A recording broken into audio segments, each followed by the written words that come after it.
Chair, we are ready to begin. Good morning, everyone.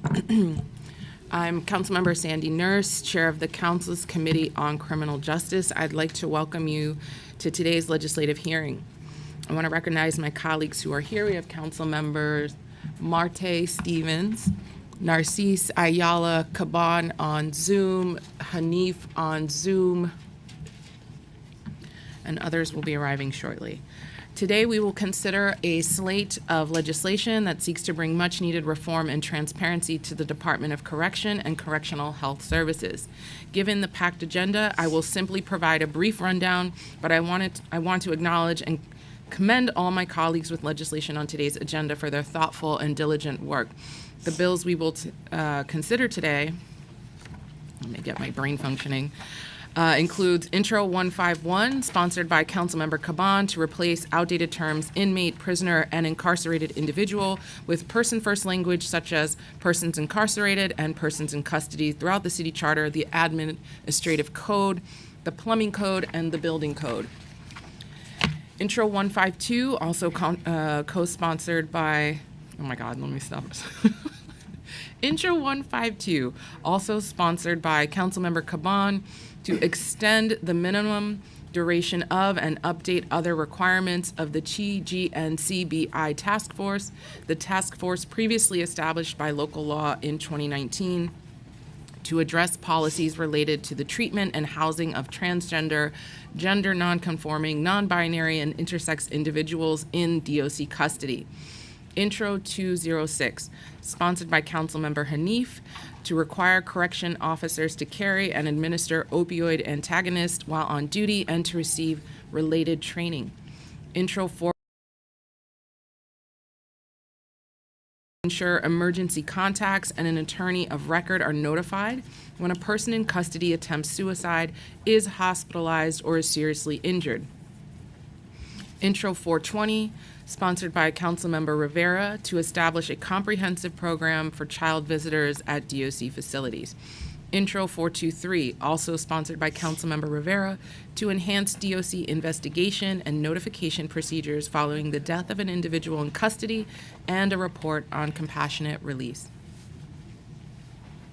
Intro 625, sponsored by Councilmember Powers, to refine standards for how DOC must evaluate whether to put someone in gender-aligned housing and create an appeals process to challenge housing decisions for transgender, gender nonconforming, non-binary, and intersex individuals in custody.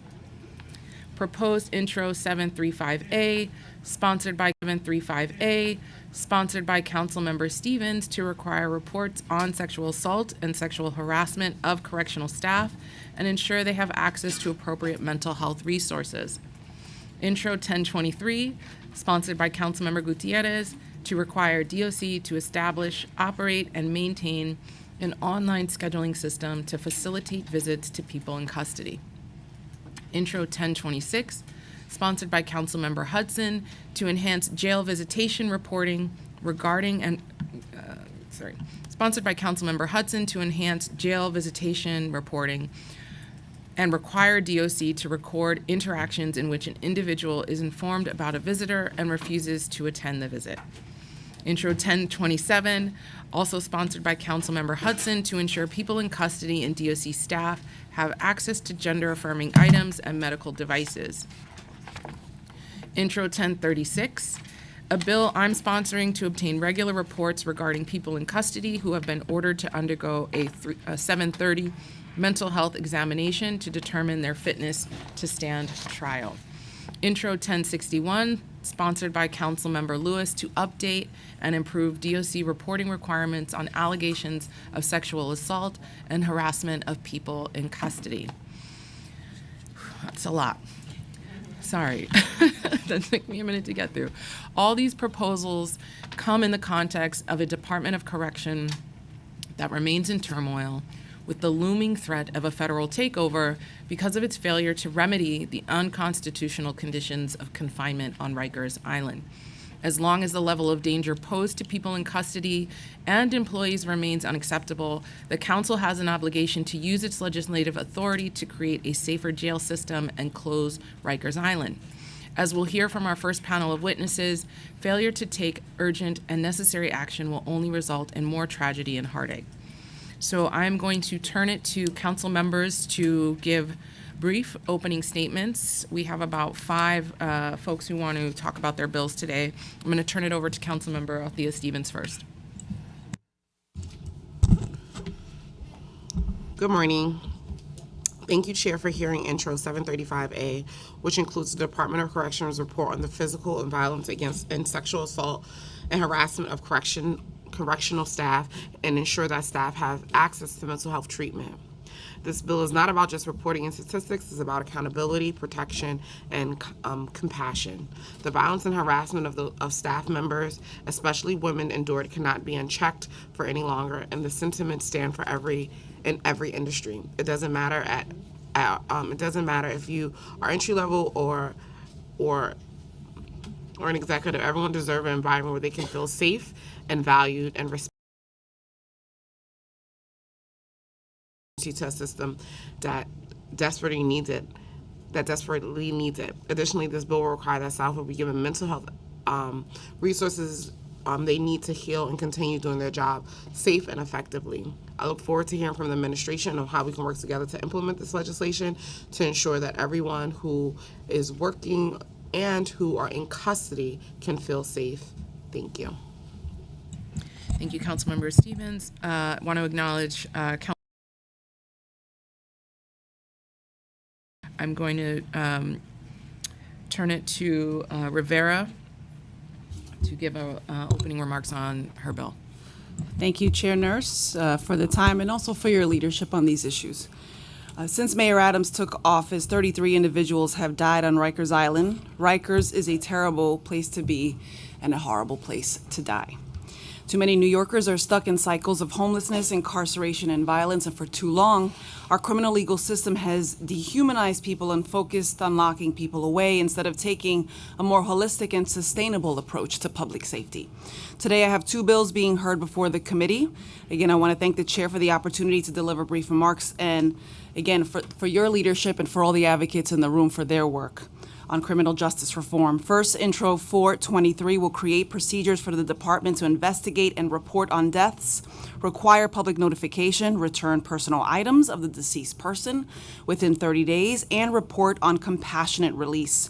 Following the release of the May 26 special report of the Nunez Independent Monitor, the Department of Correction announced it would abruptly end the practice of notifying the public when an individual dies in the agency's custody. The report highlighted 5 life-altering violent incidents on Rikers Island, including the death of Joshua Valles, who city officials said died of a heart attack, but an autopsy showed he had a fractured skull. We must have appropriate policies in place to ensure accountability and transparency. Second, today we will hear Introduction 420, which will establish a program for child visitors to DOC facilities to improve the visiting experience for children. About 1 in 14 children in the U.S. will experience having a parent incarcerated, and this can be damaging and traumatic. We must do all we can to strengthen familial bonds and facilitate a healthy visiting experience for children. People have tried to change this policy since the 90s, and in 2001, a federal judge dismissed a consent decree, and the visiting process has since severely deteriorated.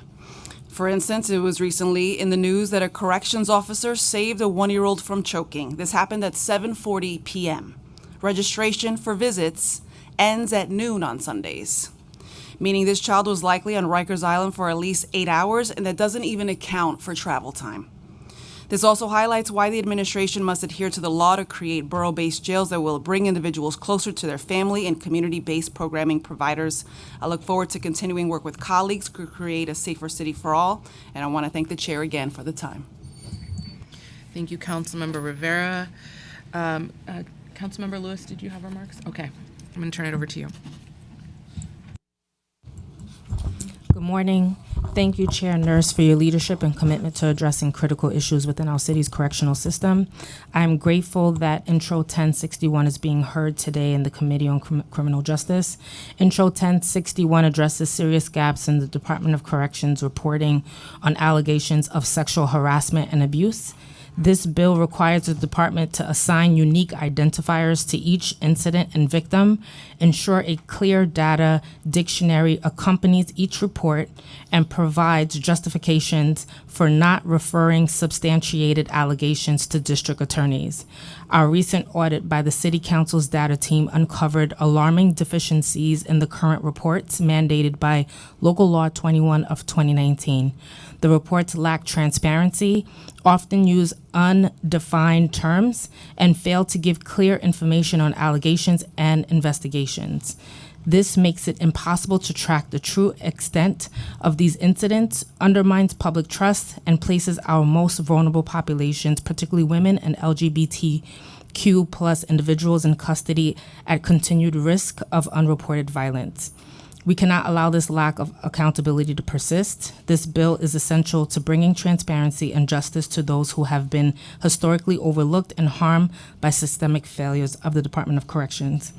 I urge the committee and my colleagues to support this critical measure to ensure that the Department of Correction is held accountable and that the safety of individuals in custody is prioritized. Thank you again, Chair, for your commitment to this issue. Thanks. Thank you, Councilmember Lewis. We will now hear from Councilmember Caban, who is joining us online. Thank you, Chair. Also, thank you to the advocates and directly impacted folks who inform, guide, and champion the legislation that we're going to be hearing about today. Intro 151 would harness the power of language criminal, reduce individuals to a single experience, ignoring the totality of their complex identities, and making their reentry into society more difficult. By promoting a more humane language, we can create space for new possibilities and help make changes in the carceral system that will meaningfully impact people's lives. Numerous studies have been published showing how dehumanizing language alters the way we view and treat people. A 2017 study found a rise in hostile sexist attitudes after exposing people to language that compared women to animals. A 2015 study found that dehumanizing language toward people of Arab identity strongly predicts support for aggressive actions like torture and retaliatory violence. It is time for us to address the issue of dehumanizing language and restore people's humanity. And Intro 152 is the next step towards implementing more just practices for transgender, gender nonconforming, non-binary, and intersex people in DOC custody. It would amend and extend the task force with government and community representatives to identify and address issues faced by transgender, gender nonconforming, non-binary, and intersex people in custody, and make recommendations to the city. Currently, many TGNCNBI individuals are placed in housing units based on their sex assigned at birth, exposing them to much greater levels of physical and sexual violence. These individuals often face physical threats and frequent verbal harassment, as well as inadequate access to basic necessities, creating a hostile environment and dangerous environment. Intro 152 of 2024 must be passed to continue monitoring and addressing the needs of TGNCNBI folks in custody. Thank you so much. Thank you, Councilmember Caban. I'm going to read Councilmember Hanif's statement for her. Good afternoon. This is for Councilmember Shahana Hanif. I regret that I am dealing with a health issue and unable to join in person today. She's thanking me for reading this statement on her behalf. She also wanted to thank Council members Rivera, Osei, Botcher, and Narcisse, and Public Advocate Jimani Williams for introducing the bill alongside her.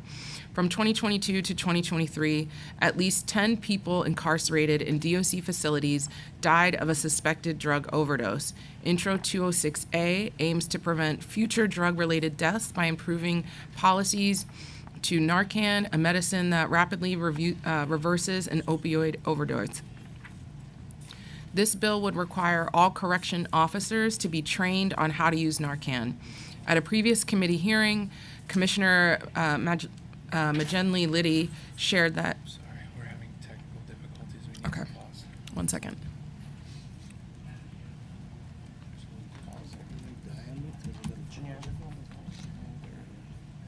There's no feed. Okay. Media feed.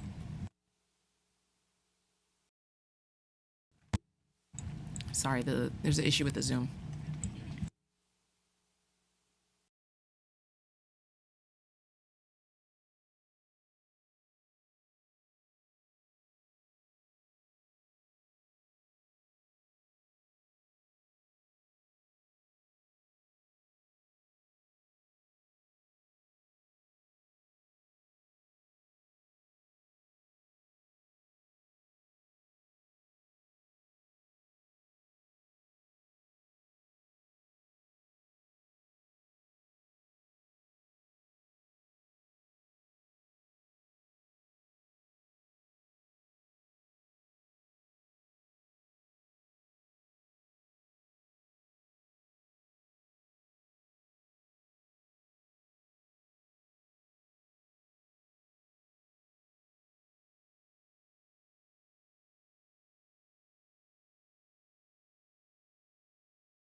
Okay, we're back. Also want to recognize Councilmember Sean Abreu has joined us. I'm going to resume Councilmember Hanif's opening statement. Intro 206A aims to prevent future drug-related deaths by improving policies to Narcan, a medicine that rapidly reverses an opioid overdose. This bill would require all correction officers to be trained on how to use Narcan. At a previous committee hearing, Commissioner McGinley Liddy shared that 9% of officers remain untrained. The bill would also require the department to offer training upon request to people who are incarcerated. Additionally, the bill would require correction officers to carry Narcan on their person. At a previous committee hearing, the former Commissioner Molina noted that this is the operating protocol in other jurisdictions and that he supported this policy in principle. Currently, DOC only stocks Narcan at the A post of housing units, which has led to operational issues. The Board of Correction reports of Donnie Ubiera's death in custody documents Narcan not being available at the A post, which caused a delay in Narcan being administered. Further, the bill would require trained officers to administer Narcan when they observe someone overdosing. In the moments preceding the deaths of Gilberto Garcia, Elijah Muhammad, and Jose Mejia Martinez in DOC custody, officers observed all three displaying signs of opioid overdose but failed to administer Narcan. Lastly, the bill would distribute an opioid overdose prevention kit that includes Narcan, an educational insert to all people being discharged from custody. Unfortunately, public defender organizations have reported that a number of their clients have overdosed immediately after leaving Rikers Island.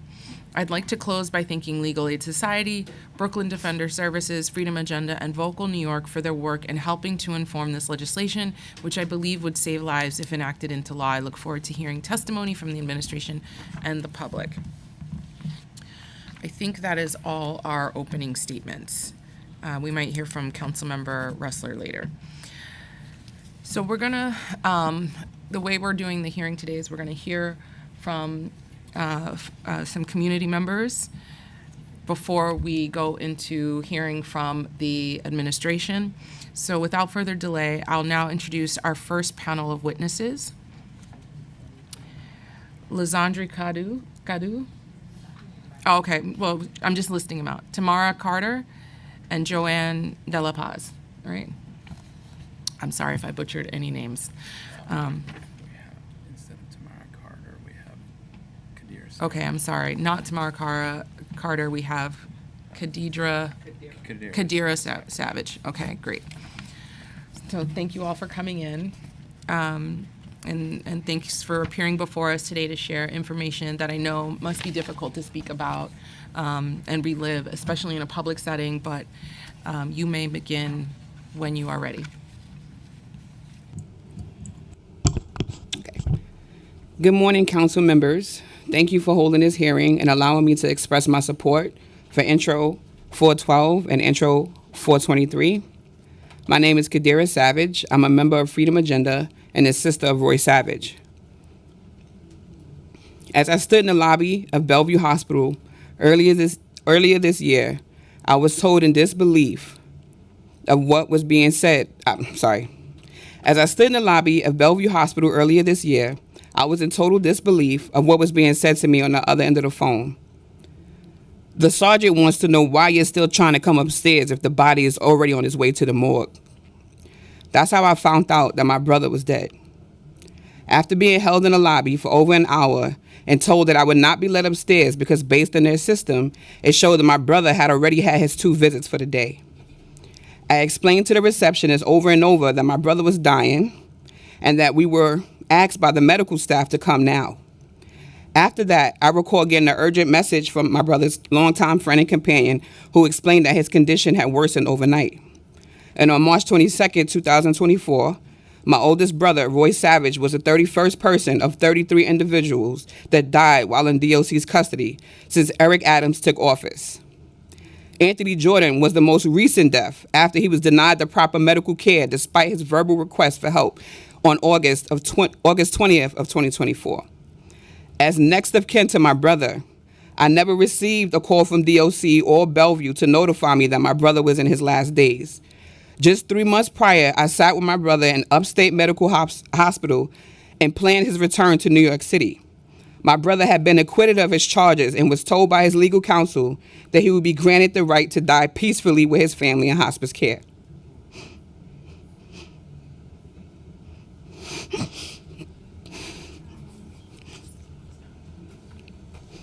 We just had to make the transfer down to the city. Thank you.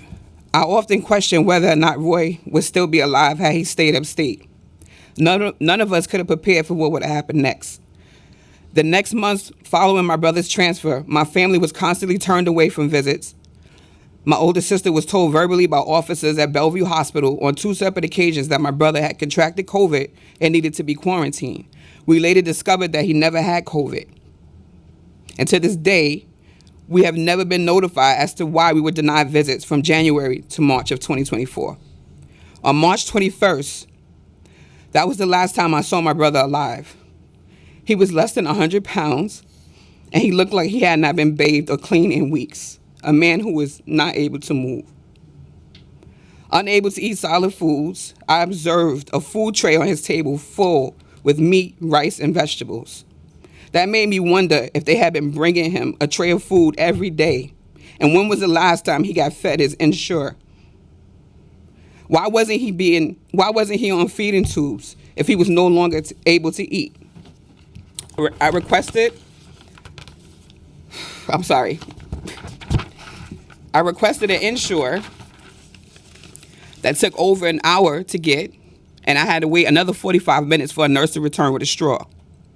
How had he been eating or drinking? If they do not have a straw in hand, I fed my brother that Ensure and watched as he struggled to drink from the straw. He was too weak. As I coached my brother to finish off his Ensure drink, I prayed over him. He couldn't tell me, but I knew my brother had experienced something worse than what I could have ever imagined. There was no doctor to consult with, and I was so confused as to why there was no communication about my brother's health declining so rapidly.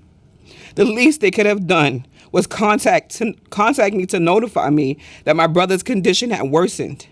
It was like once he was placed in DOC custody, all communication was cut, and by the time anyone saw my brother again, he was unable to speak, eat, or move to explain what had happened. He would make the best of the worst of any situation and never give up on his faith, no matter how bad it got. Roy Savage was that man until the day he died. City Council passing Intro 423 and 412 is how we transmute a very ugly situation into something honorable. Every man deserves that right. These bills could be the beginning of reminding DOC and CHS that people in jail are human beings with people who love them. Demanding transparency is how you create solid solutions and hold people accountable, shining a light to what changes need to occur. Let's grant families the right to make decisions and be present for their loved ones. Communicate so that there is an awareness of our family's well-being, that it's not too much to ask for. It's actually inhumane to have it any other way. The Close Rikers movement is just the beginning of the work that would be needed to put. The Close Rikers movement is just the beginning of the work that would need to be put back into our communities as we are forced to deal with these situations and just carry on with life. The domino effect, not just for my brother, but for all the people who did not deserve to die in such horrible conditions. Thank you.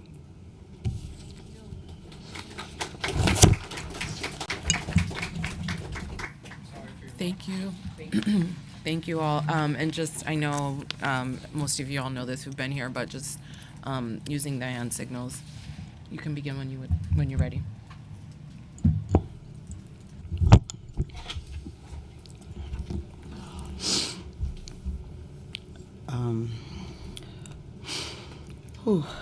Good morning, everyone. Good morning, council members. Thank you for holding this hearing and allowing me to express my support for Intro 412 and Intro 423. My name is Lysandra Cadu. I'm a member of Freedom Agenda and the mother of Stephon Amani Cadu. My son was 22 years old when he entered the doors of hell, aka Rikers Island, and the care of Department of Corrections. On December 19th, 2019 was the first time I ever went to visit my son and saw the firsthand the horrors that were occurring there. I was so surprised that a place like this could function in our city. I remember this filthy place, and it was so horrible and it smelled. It broke my heart to know that my one and only son was living there. I was still excited to see my sunshine, though, so I held my head high and focused on the time with him. Having a child on Rikers Island or in the care of DOC is the most distressing feeling ever. Not being able to help your child or do anything while they are suffering is the worst feeling. I always felt so helpless when it came to advocating for him. The COVID came into the world, excuse me, and turned Rikers Island upside down. No human contact from family and loved ones. When Stephon was moved to the boat, I never got to see him in person, only televisits. But I was okay with that as long as I got to continue to see and hear my son. A couple days had gone by and I hadn't heard from Stephon until I received a call from my daughter one afternoon. She is crying and yelling, "Mom, Mom, Mom." Pop had 5 seizures and they took him to the hospital. I was on the verge of passing out. Why no one ain't called me? How do I rush to the hospital and bargain with DOC to let them see my son? We rushed to Lincoln Medical Center. On our way there, I asked my daughter, was she able to get the name of the officer who called to let her know about her brother? She said an officer didn't call, Ma. It was one of his friends who called to let me know. I was in shock. Being at the hospital was not easy either. No one gave us any answers, not from staff or security, nothing. The hospital and definitely not DOC. When I finally approached an officer, I said, my name is Lysandra Cadu. I just would like to see and know my son is okay. The officer said, she cannot be here. Get her out of here. I pleaded and pleaded with them. Please just let me know that he is okay. They escorted me out the back of the hospital, and as the officer left, she said, we don't have to tell you anything. He's 22 years old, and he is the property of DOC. I lost it. I took off my face mask, and I said, how could you? You are a human being. You are a woman. How could you look me in my face and tell me that? She replied, I'll tell you one thing, he not dead. I left and I cried that whole night. The next day my phone rings. Not DOC. It was a man named Dr. Wolf who let me know he was my son's doctor, and I told him I wanted to know everything as DOC has been keeping me out of the loop. He said, your son was brought here from the facility where officers said he had 2 seizures in the facility and 1 in the ambulance right over. He told me my son's bones were stiff for so long because of the seizure back to back. They had became so brittle, they started to leak toxics into his bloodstream. They'll be keeping him there because they were worried about his kidney failing. I never thought my healthy son, would need emergency dialysis at the age of 23. I was heartbroken. I started screaming and yelling. I wanted to see, hold, and nurture my son, and I couldn't. I was hoping even the hospital would see the urgency and give me the pass. but it's like they couldn't go over DOC. When I finally got a quick phone call from Stephon, he sounded different, and he let me know where he was. I told him I knew that, and I had been trying to see him. He was talking funny. He said it was because of how he bit his tongue during a seizure. While we were on the phone, I keep hearing him tell a person near him, "It's just my mom. I just wanted to tell her I love her and say hi." Before we hung up, I yelled, "I love you, and please don't hurt my son." I cried all night hoping to hear from Stephon. I called the hospital in the morning to just check. All of a sudden, they told me, "We can no longer give out information on that patient. I'm so sorry," and hung up the phone. On July 12, 2021, Stephon was back on the boat and called me. I felt somewhat a sense of relief as I prayed with him on the phone. When we got off the phone, I requested multiple times televisits. And every visit was denied. I was confused, but focused on the positive of still getting his phone calls. And I know others were getting to see him at least on a televisit. On September 11, 2021, my son turned 24, spending 2 birthdays fighting his case from hell. Finally, they had approved a visit for me on 9/18/2021. I was so excited to see my son, especially knowing that he had been down from talking to him in a way I never seen his spirits. One of our last phone calls, Stephon said to me, "Ma,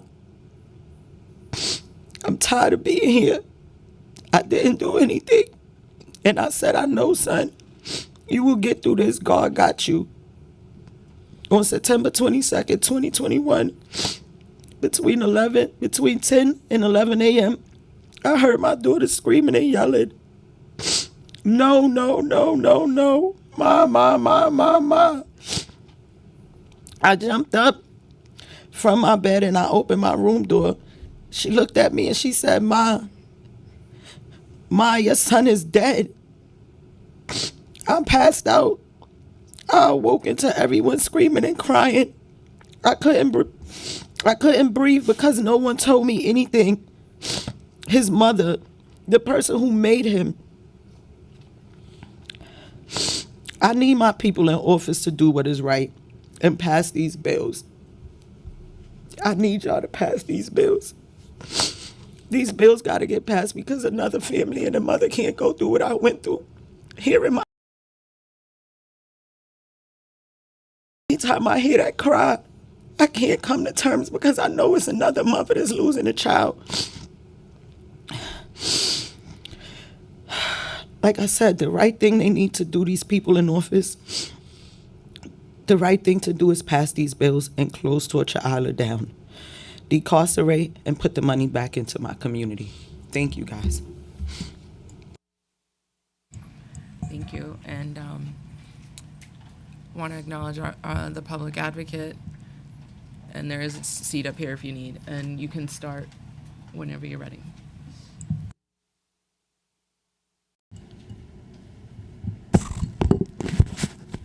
Good morning, council members. Thank you for holding this hearing. My name is Joanne De La Paz. I'm a member of Freedom Agenda, and I'm here today to ask you to pass Intro 412 as soon as possible to keep family members informed when serious injuries happens in DOC custody.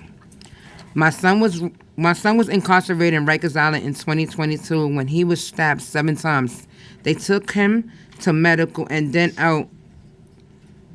They took him to medical and then put him back in the same house almost right away. And he was stabbed 8 more times. The second time actually happened while I was on the phone with him. All I heard was chaos in the background. I didn't know what happened until another one of his friends who was inside with him called me and said they took him out of there bleeding and he couldn't breathe. I was so scared. I rushed over to Rikers Island with my family. And we demanded to know where my son was. The guard I spoke to was very disrespectful. He told us whatever happened to him happened. He said, if he was dead, you would have known. We kept arguing, and finally he said, "You should go check Bellevue."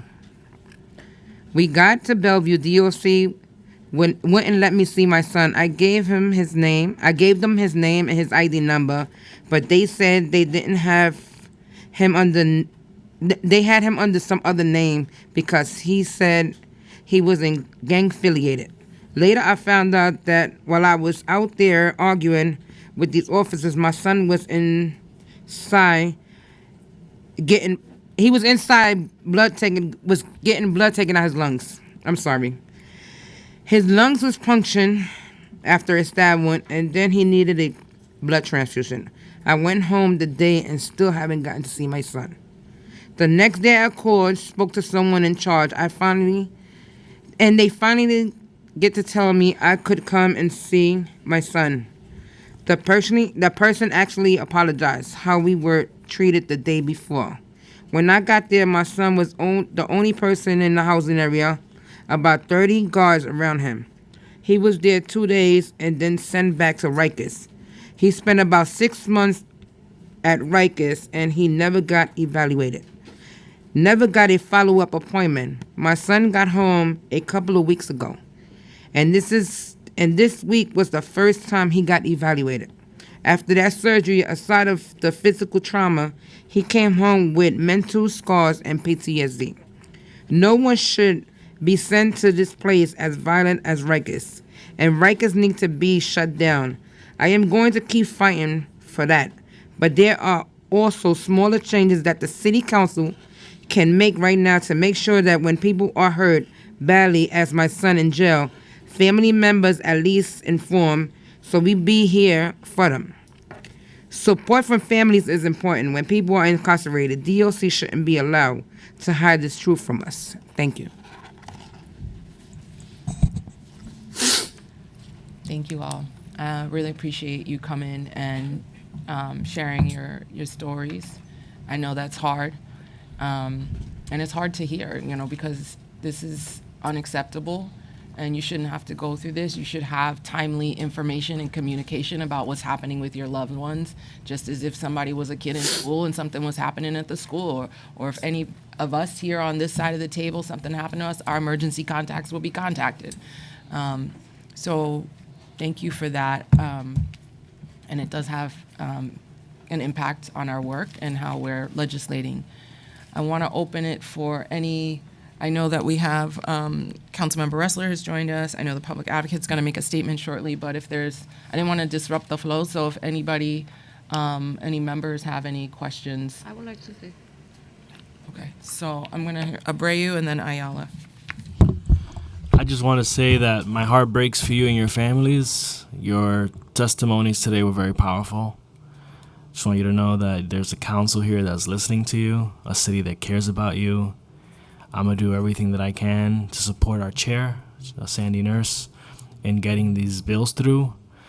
I may not be on them. I'm not sure I'm on them. I'm going to get on them right away. But seriously,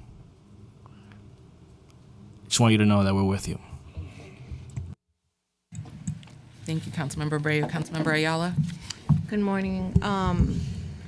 First of all, I want to just thank you for sharing your stories with us today. And I wanted to add my story in solidarity because my baby brother spent most of his life in and out of Rikers Island. He suffered from severe mental illness and substance use disorder. And last year, while he was incarcerated, he was stabbed twice.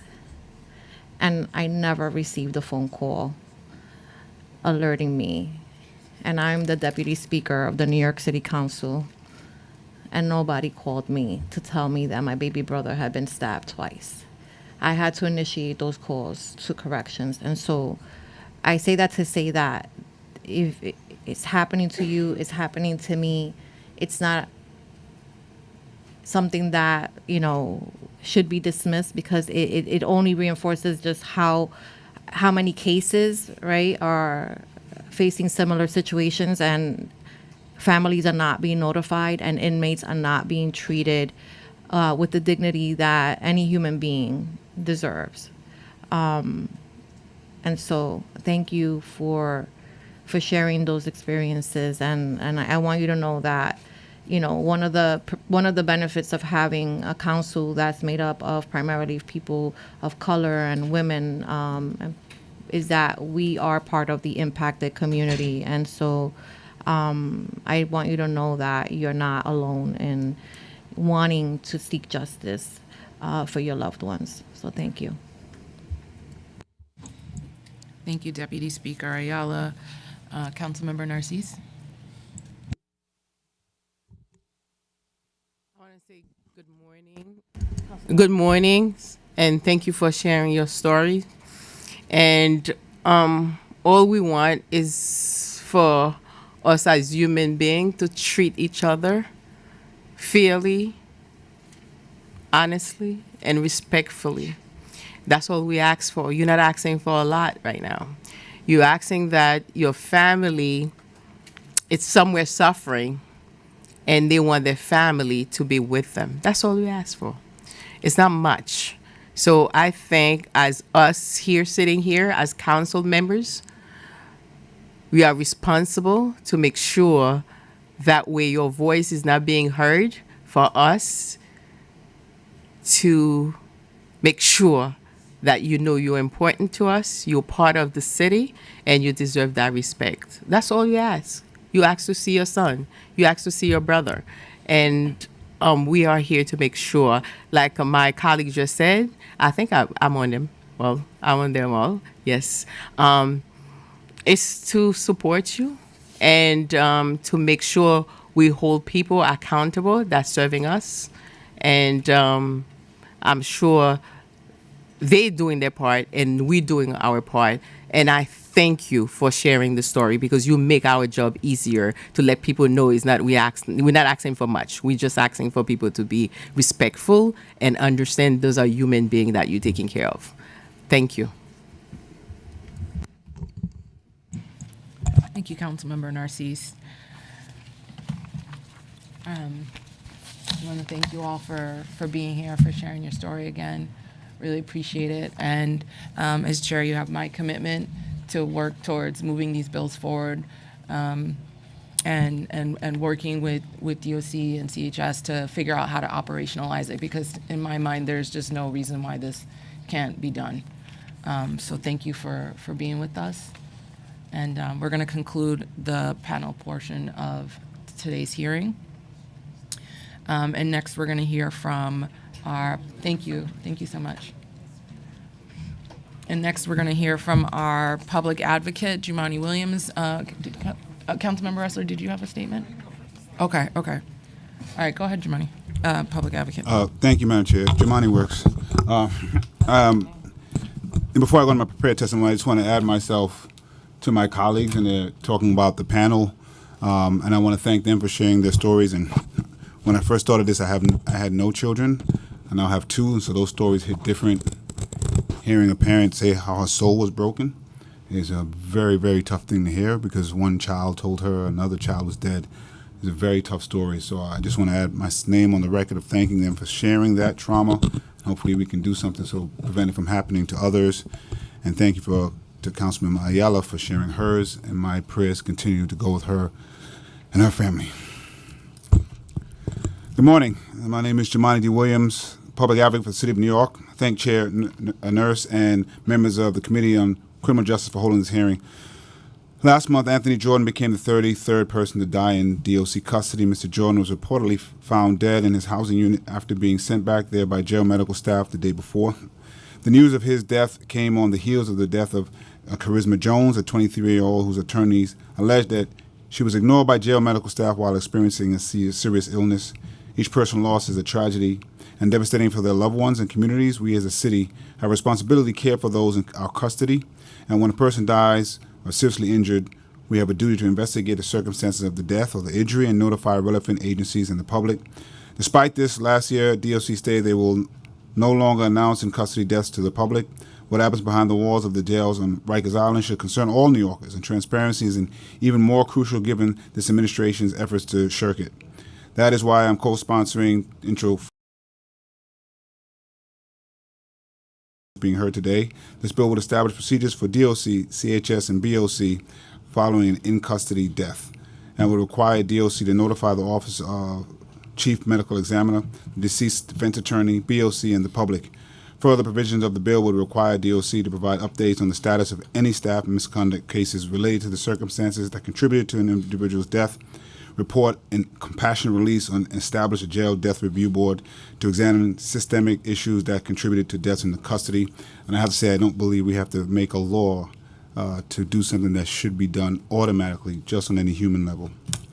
In March of this year, an analysis published by Gotham has found that of the 1,256 lawsuits filed under the Adult Survivors Act, 719, or almost 60%, were filed against the New York City Department of Corrections.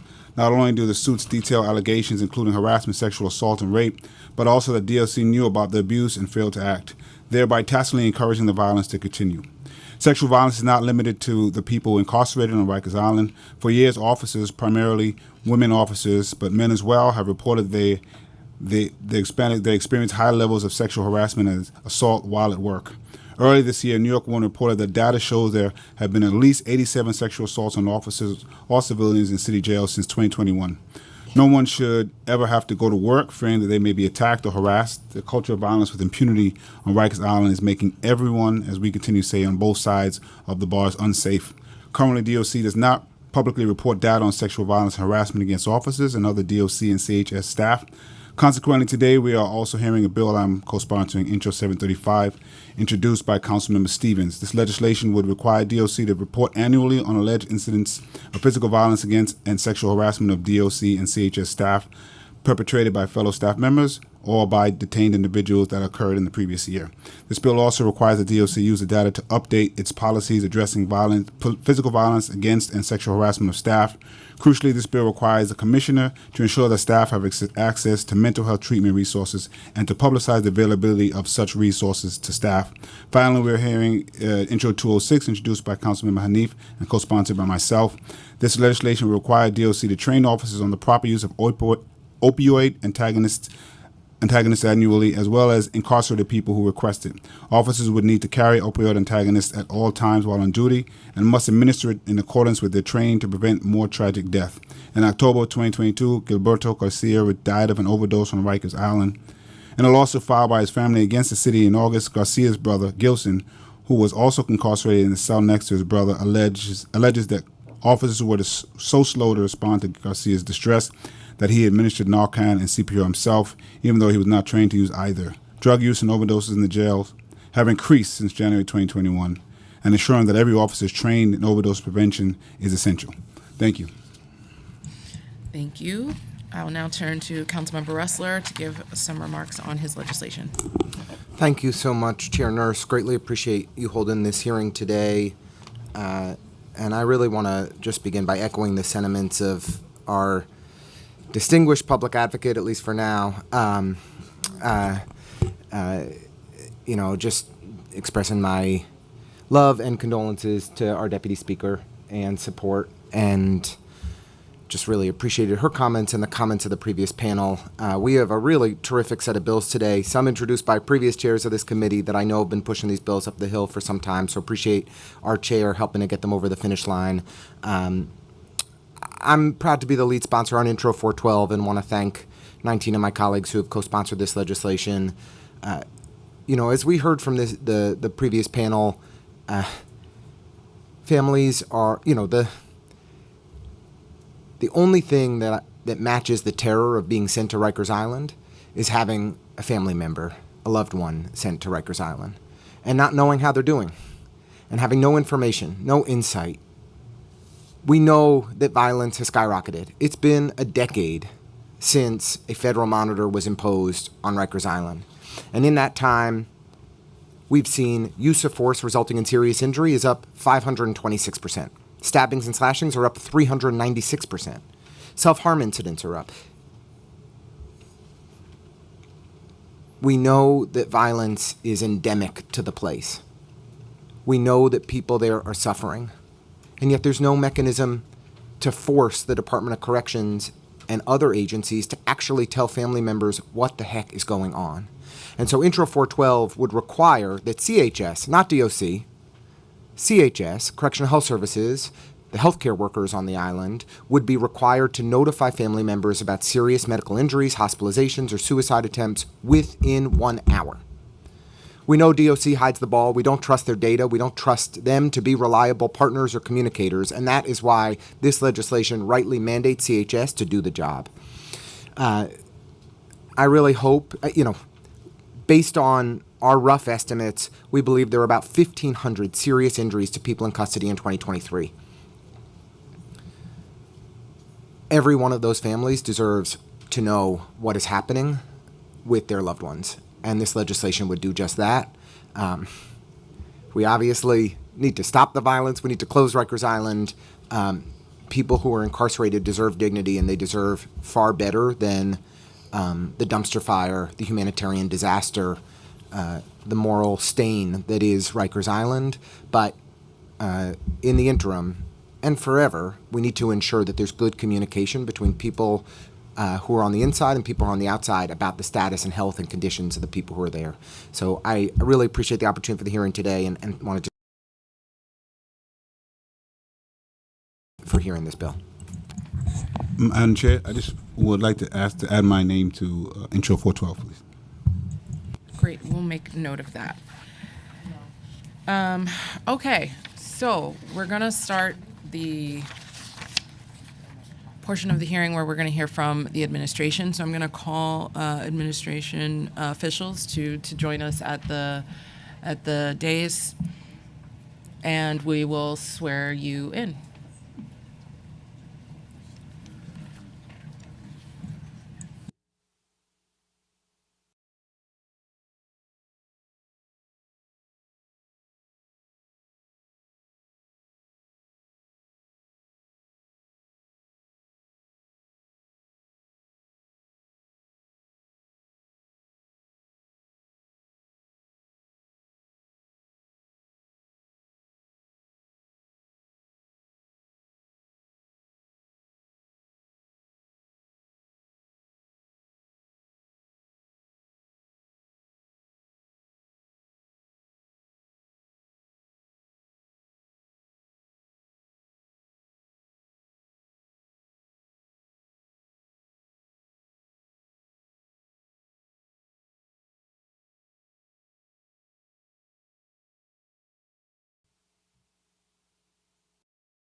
Okay, thank you. I'm gonna read off who we have here. I don't know everybody. I recognize some of you, but I don't know everyone. So we're gonna have our committee counsel swear in the administration witnesses from Correctional Health Services. I have on this list Dr. Bipin Subedi, Chief Medical Officer for New York City Health and Health Correctional Health Services. Jeanette Merrill, Senior Assistant Vice President of Communications and External Affairs for CHS. Thank you. Francis Torres, First Deputy Commissioner. Shirian Rembert, Bureau Chief, Chief of Staff. James Conroy, General Counsel. James Saunders, Deputy Commissioner of Health Affairs. Valerie Grayshock, I'm so sorry. They don't write it, with the phonetics. Assistant Commissioner for the Division of Programs and Community Partnerships, Allie Robertson, Executive Director of Intergovernmental Affairs. And I'm going to pass it over to our committee counsel. Thank you. If you could all please raise your right hands.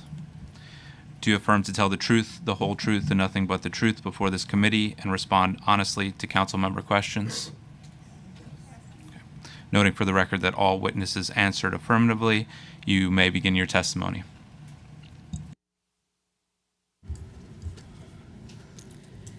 Good morning, Chair Nurse and members of the Committee on Criminal Justice. I am Francis Torres, First Deputy Commissioner of the New York City Department of Correction. My colleagues and I are here to discuss several legislative introductions being proposed by the members of the City Council. The DOC continues to be an agency in reform, striving to be an effective change that will advance our mandate of creating a safer and more humane jail system for everyone who works and lives here. They deserve no less. There are several bills on the agenda today related to procedures surrounding deaths and serious incidents in the jails.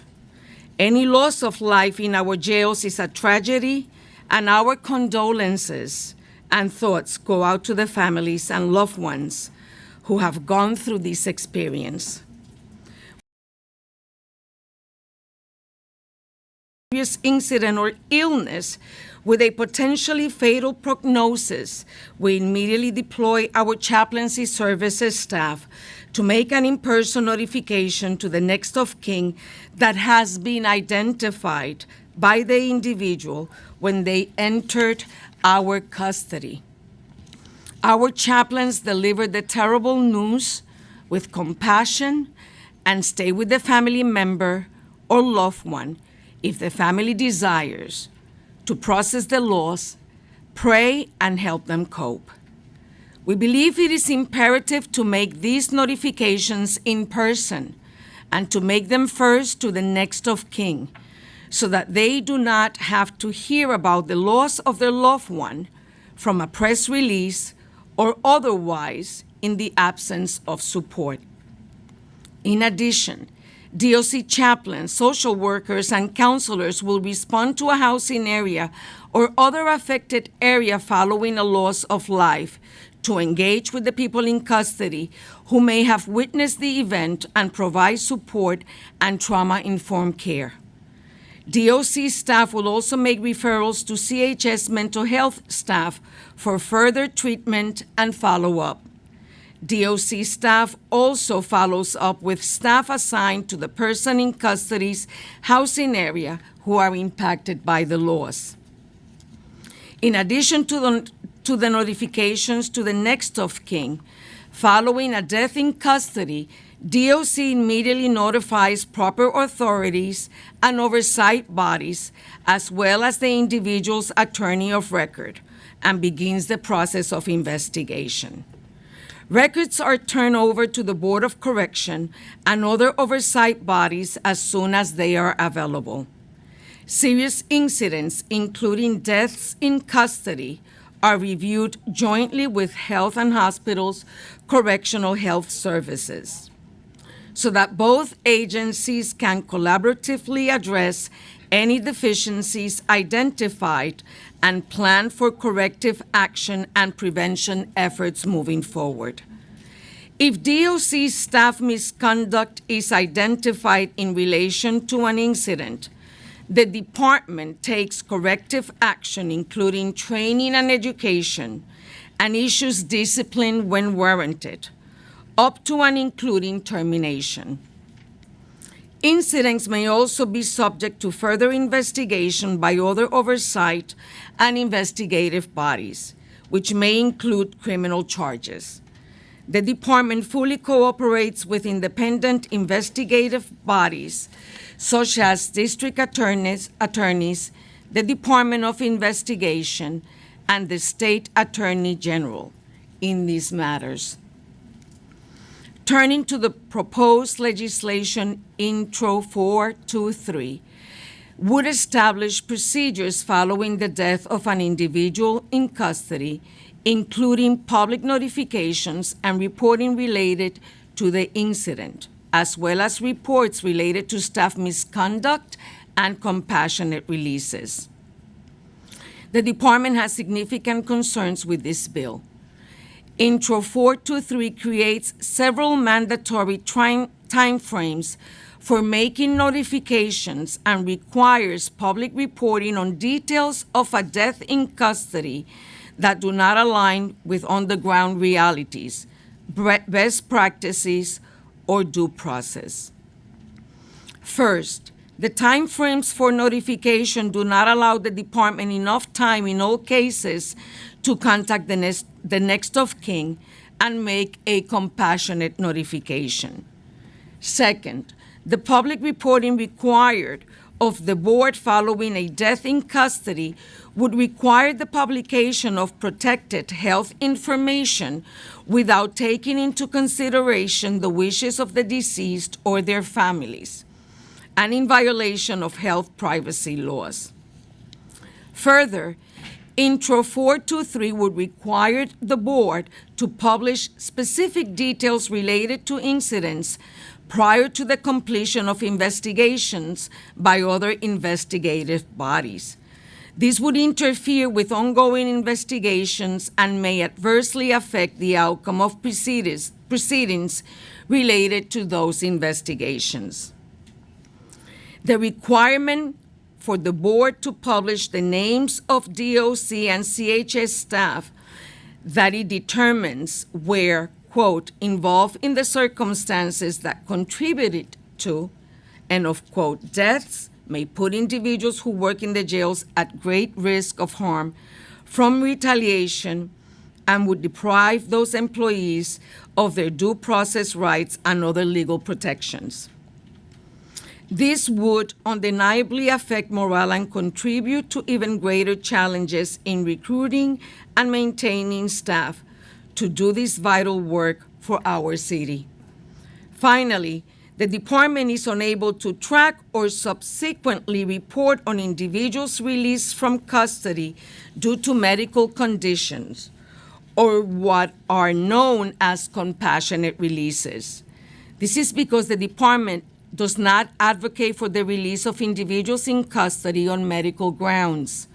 In addition, individuals may be released at the discretion of a judge for a variety of reasons, included on the basis of a medical condition, and DOC is not informed of the basis for release as ordered by a judge.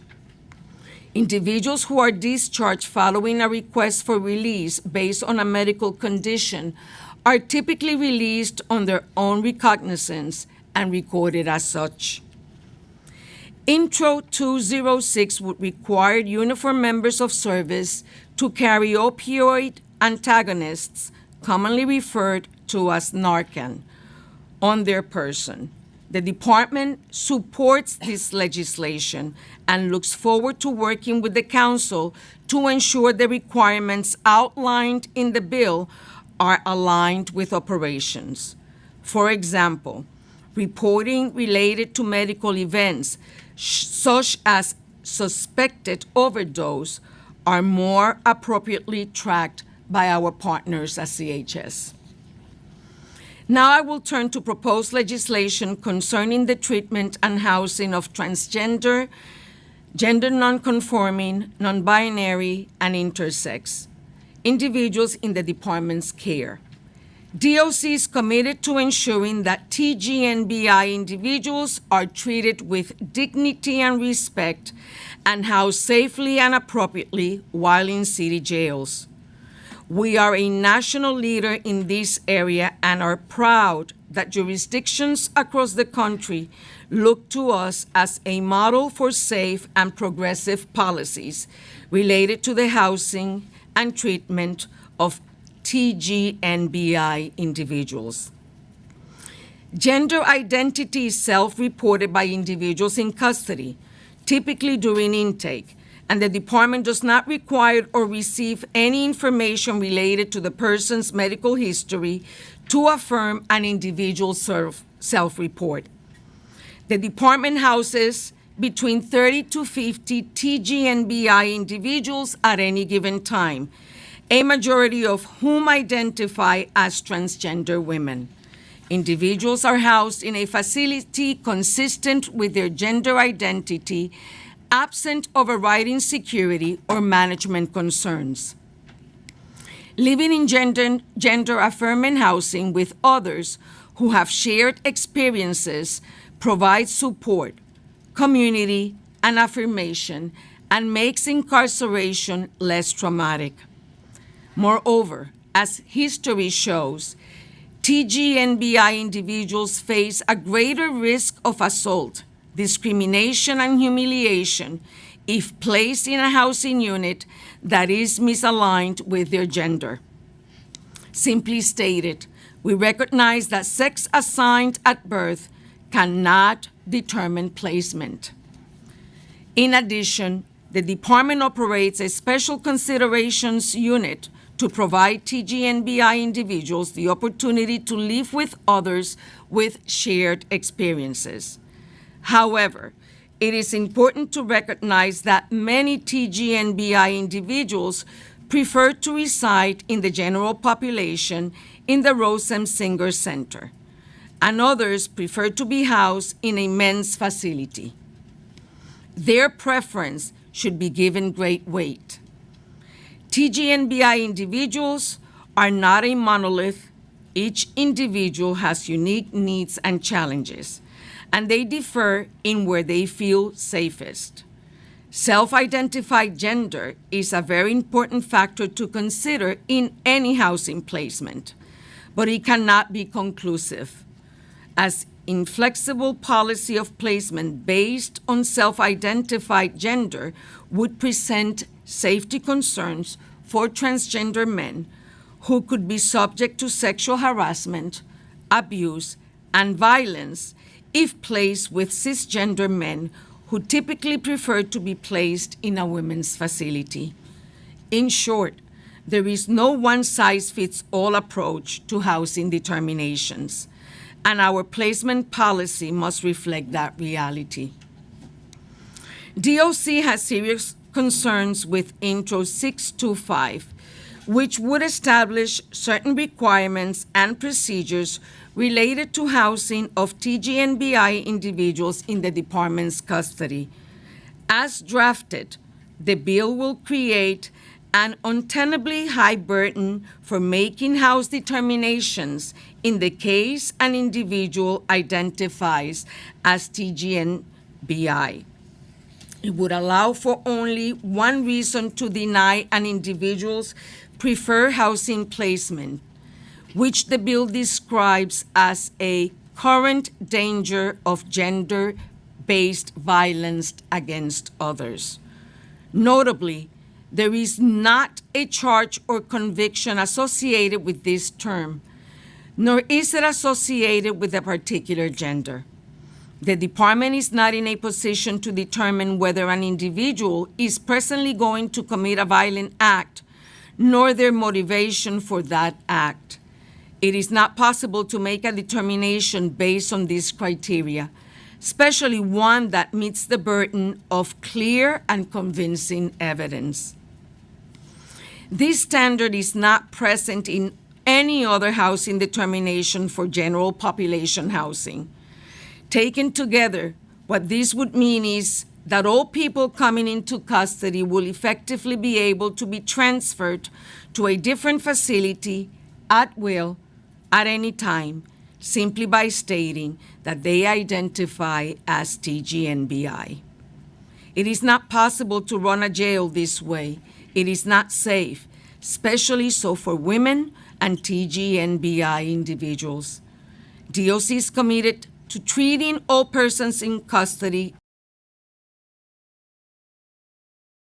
regardless of gender, and has enacted groundbreaking policies that outpace other jurisdictions based on this principle.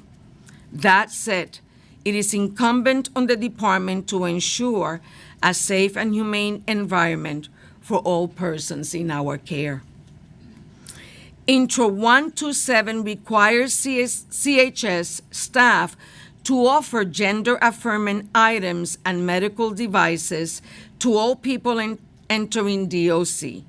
At present, all TGNBI individuals in custody have access to toiletry and clothing items that align with their gender identity and gender expression, regardless of where they are housed. This includes chest binders, which allow closely with correctional health services to ensure that TGNBI individuals can access gender-affirming health care, including medical devices. DOC is concerned with the requirement for medical staff to offer items to individuals in custody that are not related to a medical issue, especially if the person has not made such a request. Any item that is added to the department's lists of permissible items must be reviewed for safety and security concerns and should be made accessible through procedures established by DOC. The department is exploring additional items that can safely be added to the list of permissible items. Finally, Intro 152 would extend the duration of the existing task force related to the treatment and housing of transgender, gender non-conforming, non-binary, and intersex individuals.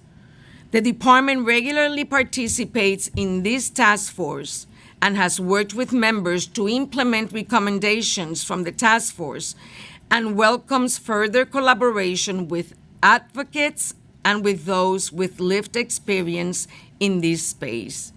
The Law Department is reviewing the legislation closely, and we look forward to working with the Council on some aspects of the bill. The New York City Department of Correction has a zero-tolerance policy regarding sexual abuse and sexual harassment. When the identified victim is a person in custody, the department is guided by the Federal Prison Rape Elimination Act, PREA, which provides standards for prevention, detection, and response to sexual abuse and harassment in correctional facilities. We recognize that reporting an incident of sexual assault can be incredibly difficult, and the department provides many different pathways for people in custody to report an allegation. The department's PREA compliance unit conducts in-person orientation with all new admissions. This allows individuals to ask the PREA facility compliance unit staff questions during the orientation or privately at its conclusion. During the orientation, staff inform people in custody of the many ways to report an allegation. People in custody can report an allegation to the department by speaking with facility staff from any unit, whether uniformed or non-uniformed, or PREA staff who tour the facilities regularly, or by calling a confidential hotline. They can also make reports to the board and the Department of Investigation, and by calling 311 or the Safe Horizon hotline confidentially. In addition, sexual abuse reporting hotlines are stenciled throughout facility corridors and housing areas so they cannot be removed or defaced. Reporting methods are also outlined on posters throughout the facilities. All DOC staff, as well as contractors and volunteers who work with people in custody, are required to take a training designed to identify and eliminate sexual harassment and abuse, which directs participants to take all reports seriously and forward reports immediately to the department's pre-investigation unit so they can be investigated.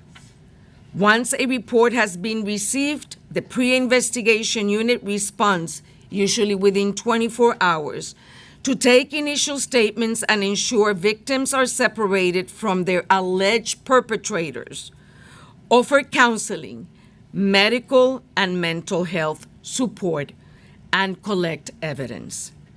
The department takes every allegation of sexual misconduct and harassment seriously and investigates each complaint thoroughly.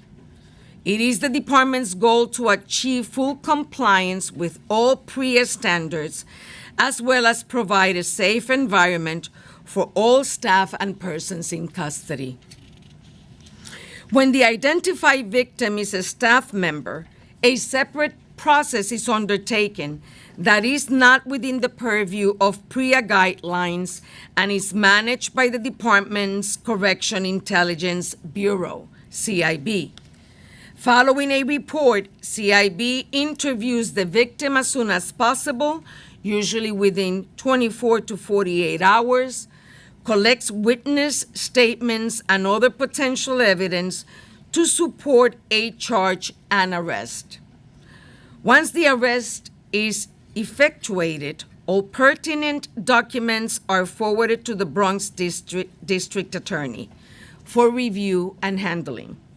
The Bronx DA ultimately determines if a matter will be pursued, and if so, the DA will manage any further investigation.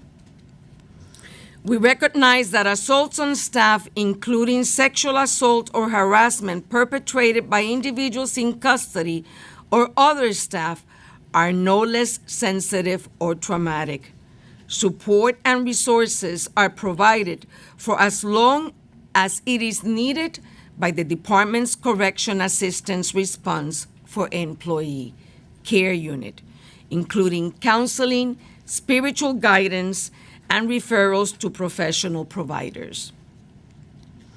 Intro 735A would require the department to report on allegations of physical violence, including sexual abuse, as well as sexual harassment perpetrated against DOC and CHS staff.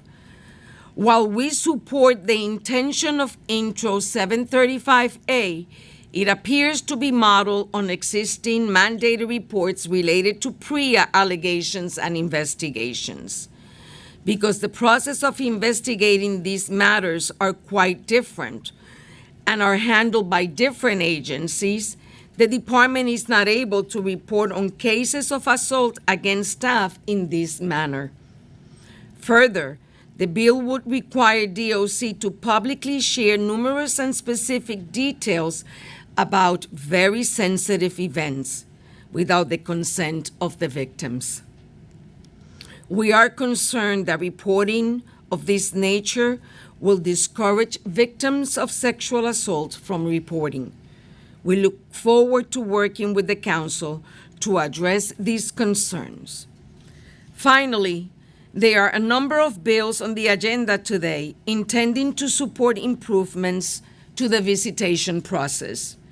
DOC recognizes the importance of maintaining and strengthening family bonds during incarceration. We have created robust, nationally recognized programs to support these goals in consultation with nonprofit organizations and other city partners, and we are committed to building on these programs. The department supports the intent of these bills and looks forward to working with the Council on the legislation to better align with agency operations in a way that will meet its goals. There are a number of bills under consideration today, all on important topics. The department is committed to building safe and humane jails for both staff and people in our care. Our work is dynamic and challenging, and there is no one-size-fits-all approach to anything we do. We recognize that processes surrounding vulnerable populations and tragic and sensitive events should be transparent and compassionate and ensure procedural justice. We are eager to work with the Council to ensure we achieve our mutual goals. My colleagues and I are available to answer your questions.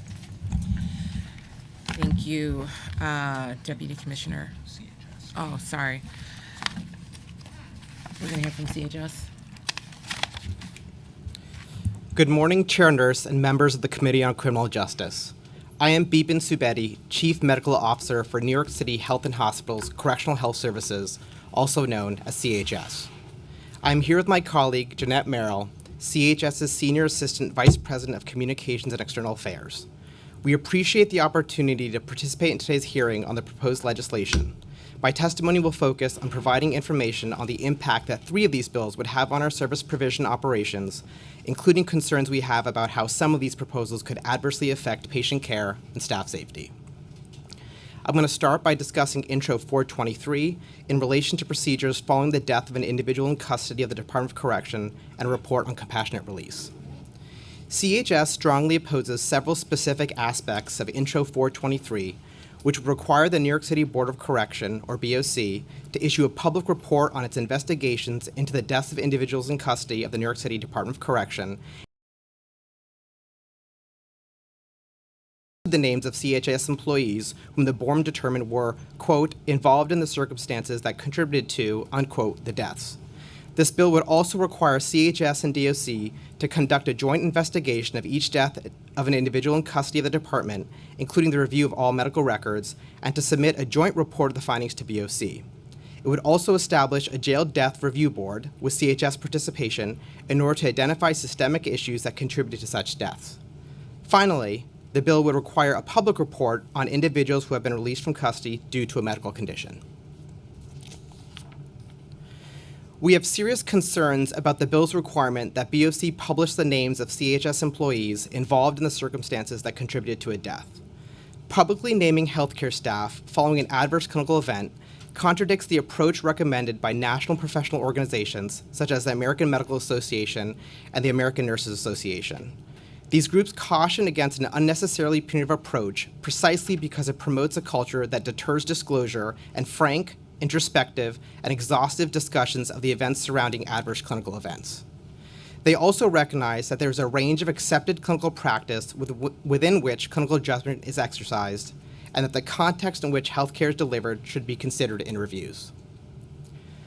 Reviews are best conducted by individuals who have had the clinical expertise and nuanced understanding of CHS workflows and the actual clinical and environmental circumstances at the time care was rendered. Retrospective reviews, especially if conducted by non-clinicians unfamiliar with this unique context, can result in second-guessing after the fact. Given this, publicly naming CHS staff may not only risk mistakenly attributing an adverse event to a clinician, but could also serve to minimize and distract from the complexity of care delivery in the jail environment, including the impact of jail operations on individual health. This would adversely affect CHS morale, retention, and recruitment, and would interfere with our ability to investigate, identify, and remediate root causes in order to prevent recurrences. CHS was established as a new division of New York City Health and Hospitals, in part to bring greater transparency and accountability to the provision of healthcare in New York City jails after decades of contracted healthcare providers, most recently Corizon, a for-profit correctional healthcare company. As a new division of our municipal healthcare system, CHS adopted and expanded a clinical review process for each death structured around well-established and universally accepted quality assurance principles and protocols in healthcare. This multi-step, rigorous approach, which begins immediately after every patient death, includes video and record review, discussions with relevant staff members, and a focused case review with CHS clinical leadership. The review process identifies area for improvement and, wherever appropriate, corrective action plans to improve care quality, even when not directly related to the cause of death. This process precedes the additional supplemental death reviews conducted by the New York City Health and Hospitals Board, the New York City Board of Correction, and the State Commission of Correction, otherwise known as SCOC. When applicable, CHS's human resources and clinical leadership ensure staff involved in an adverse clinical event receive counseling, training, and education, and, when warranted, discipline. This occurs in consultation with CHS's healthcare unions, the New York State Nurses Association, DC 37, 1199, and Doctors Council, to ensure our doctors, nurses, and other healthcare staff receive appropriate professional development as well as legal protections. Our staff are also accountable to applicable state licensing boards. In accordance with applicable laws, CHS does provide BOC and other authorized agencies and oversight boards, including SCOC, the medical records of a person who dies in DOC custody and works with BOC as they review the case and write their public report. CHS also provides, with patient consent, complete and select medical records to defense attorneys on request. CHS has established a productive working relationship with BOC in conducting thorough reviews of the draft reports. This includes sharing information, providing feedback, correcting errors, and ultimately responding to the recommendations. Additionally, CHS and DOC jointly hold a joint assessment and review, otherwise known as a JAR, following all in-custody deaths. CHS established the JAR process in 2016 to specifically examine the systems and environmental aspects unique to carceral settings within which care is provided.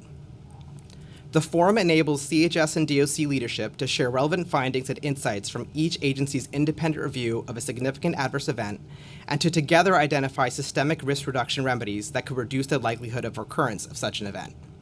This includes the sharing of limited clinical information when relevant to discussing operational factors that may have contributed to a death. The current JAR process was recently evaluated and supported by a court-appointed monitor related to the Nunez settlement. We believe that the work of the JAR, coupled with that of BOC's current death review and report, meets the intent of the proposed Jail Death Review Board. Regarding compassionate release, CHS's clinical court advocacy team provides defense counsel with patient consent, clinical letters for most medically complex patients. Attorneys may use these letters, which describe the individual's medical conditions and treatments, when advocating for their clients to the courts.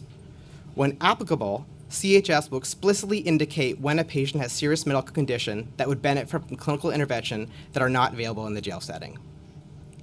As noted in a July 2023 special report by the Nunez Independent Monitor, release is not automatic. An individual determination must be made by the court.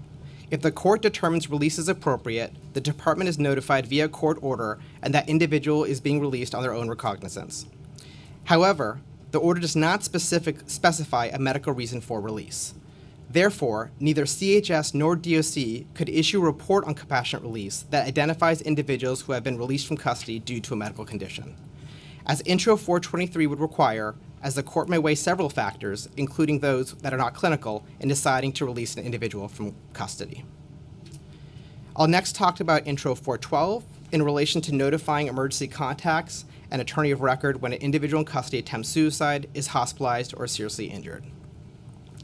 CHS opposes aspects of Intro 412, which would require CHS to request authorization from every person in custody to notify the individual's attorney of record and emergency contacts within 1 hour should the individual attempt suicide, become hospitalized, or be seriously injured. The bill would also require CHS to ascertain the individual's attorney of record for this purpose upon request from the incarcerated individual. CHS recognizes the importance and value of communicating effectively with patients and, as permitted, external parties about the health care we provide. CHS's Patient Relations Department manages concerns and inquiries from patients, family members, and attorneys relating to CHS's health services and, with patient consent, can communicate directly with the patient's loved ones about the individual's care. In addition, CHS's clinical court advocacy team serves as a resource for defense bar and, with patient consent, facilitates communication among healthcare staff, attorneys, and patients.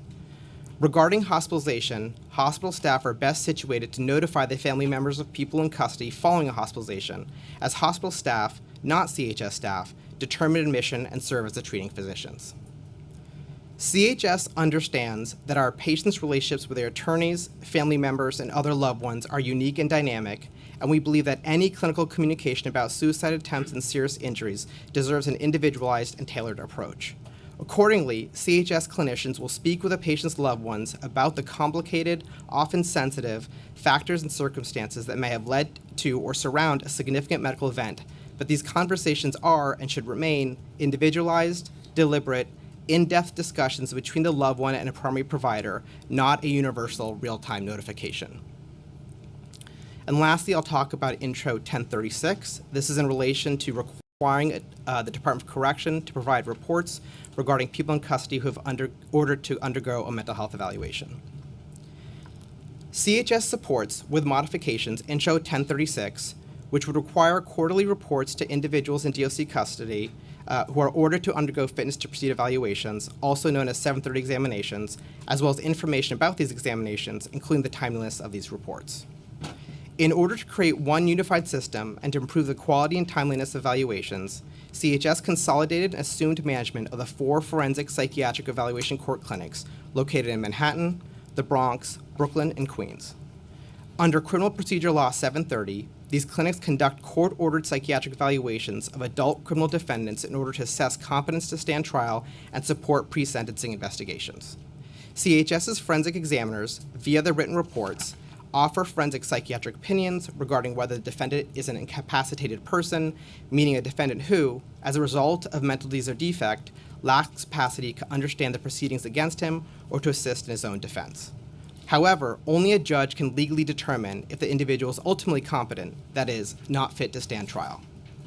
CHS currently collects and analyzes much of the information required by Intro 1036, and while we would propose minor amendments to some of the metrics outlined in the bill, we support making the information public through regular reporting. We thank the Council for the opportunity to speak today about the important issues addressed in legislation and are available to answer any questions you may have. Thank you so much. Is anyone else planning on testifying? All right, that was very, very thorough. Okay, I'm going to mostly open it up to the sponsors of the bills to ask their questions, but I did have one question for you, Deputy Commissioner, in terms of kind of a reporting of deaths and serious incidents in custody. You mentioned you deploy your chaplaincy services for in-person notification. I had a question about the number of deployable chaplains, I imagine, are the ones doing it, the number of the deployable people that you have on staff at any given time, and is an in-person point of contact necessary given that capacity? Are there times when you do not do in-person but communicate otherwise? Thank you so much for that question, Chair Nurse. Currently, the chaplaincy services unit consists of 18 chaplains, part-time and full-time. Their tours are arranged in a way that we have chaplaincy coverage 7 days a week. During an emergency and a death notification, as we review the form completed by the person in custody upon admissions, we take a look at specific factors. Number one, the emergency contact for that person in custody and their religion.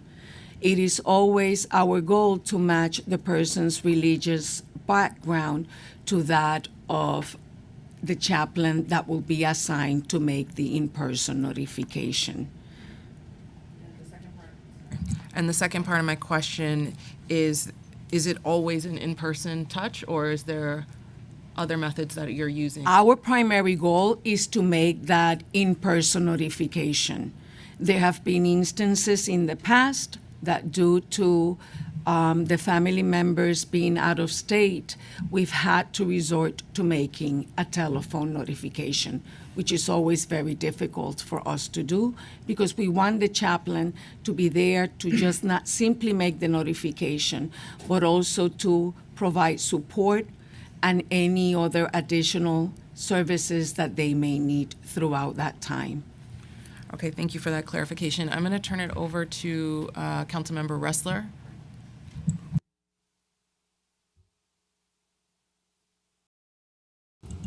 Thank you so much, and thank you to both DOC and CHS for joining us here today. And thanks again to Chair Nurse. And I just was remiss in my earlier comments. I just wanted to especially thank Freedom Agenda and their team for working with us in crafting this legislation and for just being the most fierce and thoughtful and effective advocates on behalf of people who are incarcerated in New York City. Really appreciate your work. Okay. So I'll direct my questions to Dr. Subedi, if you don't mind. In the past year, approximately how many individuals have been transferred into CHS care with a serious medical injury? I think we can look that up, but I think it's about 1,400. 1,400. For 2023, I believe, right? My numbers were approximately 1,500, but I'll trust you. In how many of those cases did you notify the emergency contacts for the individuals within 1 hour? 24 hours? So I don't have that information on me. I think it's important to clarify that the serious injury label encompasses a range of clinical situations. So the majority of serious injuries involve lacerations or fractures. So included in that number could be individuals who had a laceration required like a suture or any kind of bondage, or someone who may broke like a phalanx. So in those situations, individuals we expect would be, we'd engage the individual in discussion about their treatment, and if a patient wanted us to contact their family member, we would. But we don't have that data tracked. So we don't know how many times somebody has suffered a serious, a devastating injury, and whether CHS contacted the emergency contact or not. We have no insight whatsoever. Well, again, and by the Board of Correction, which is the data we use that you're referring to publicly. Right. And when you're talking about a devastating serious injury, that is an injury or situation that's generally at a higher level, which involves an individual being incapacitated. Right. But do you have data for when we do not? Okay, so the answer to my question was no, we don't have the data. We have data on hospitalization, if that's what you're inquiring about. So all right, well, let's go with the data on hospitalizations. Sure, when yes. people have that, and so what subset of the 1,400 of your 1,400 is that number? We don't have that matching, but last calendar year there were 631 hospitalizations. Okay, in the 631 instances where somebody was hospitalized as a result of devastating injury that they've occurred in Rikers Island as a result of use of force by a corrections officer or another detainee, how many times was the emergency contact contacted within 1 hour? So generally those notifications, if we're talking about hospital-based injuries, would be by hospital staff because those would be the treating physicians and would be best positioned to communicate with family, as Dr. Spetti outlined in his testimony. How many times, but you said you had data on the contact rates. Do you not? On the contact, for hospitalized. For the emergency contacts, for people who are hospitalized, how often were their emergency contacts contacted? So again, that would be hospital staff who would be making those notifications. So you don't have that data either? We are in hospital staff. I understand that, but you have no information on whether the emergency contacts were ever contacted. That's my point. There's no data here at all. You have zero data, zero information, zero answers to any of these questions about when the emergency contacts were actually contacted. We can go through the different categories that they could be fit into, but the bottom line is you have no data and no answers on whether the emergency contact was ever reached. That's what I'm asking, and in what time frame. You have no hospital staff may have more of that information. But you're coming to this hearing to respond to the bill, and you have no information or data to respond to the question. You're saying the hospital staff may have reached out, they may have the data. That's the answer, right? That's the best case scenario. You have no data otherwise, no information otherwise, no insight otherwise into whether family members were ever reached, emergency contacts were ever reached when a devastating injury occurred to somebody on Rikers Island.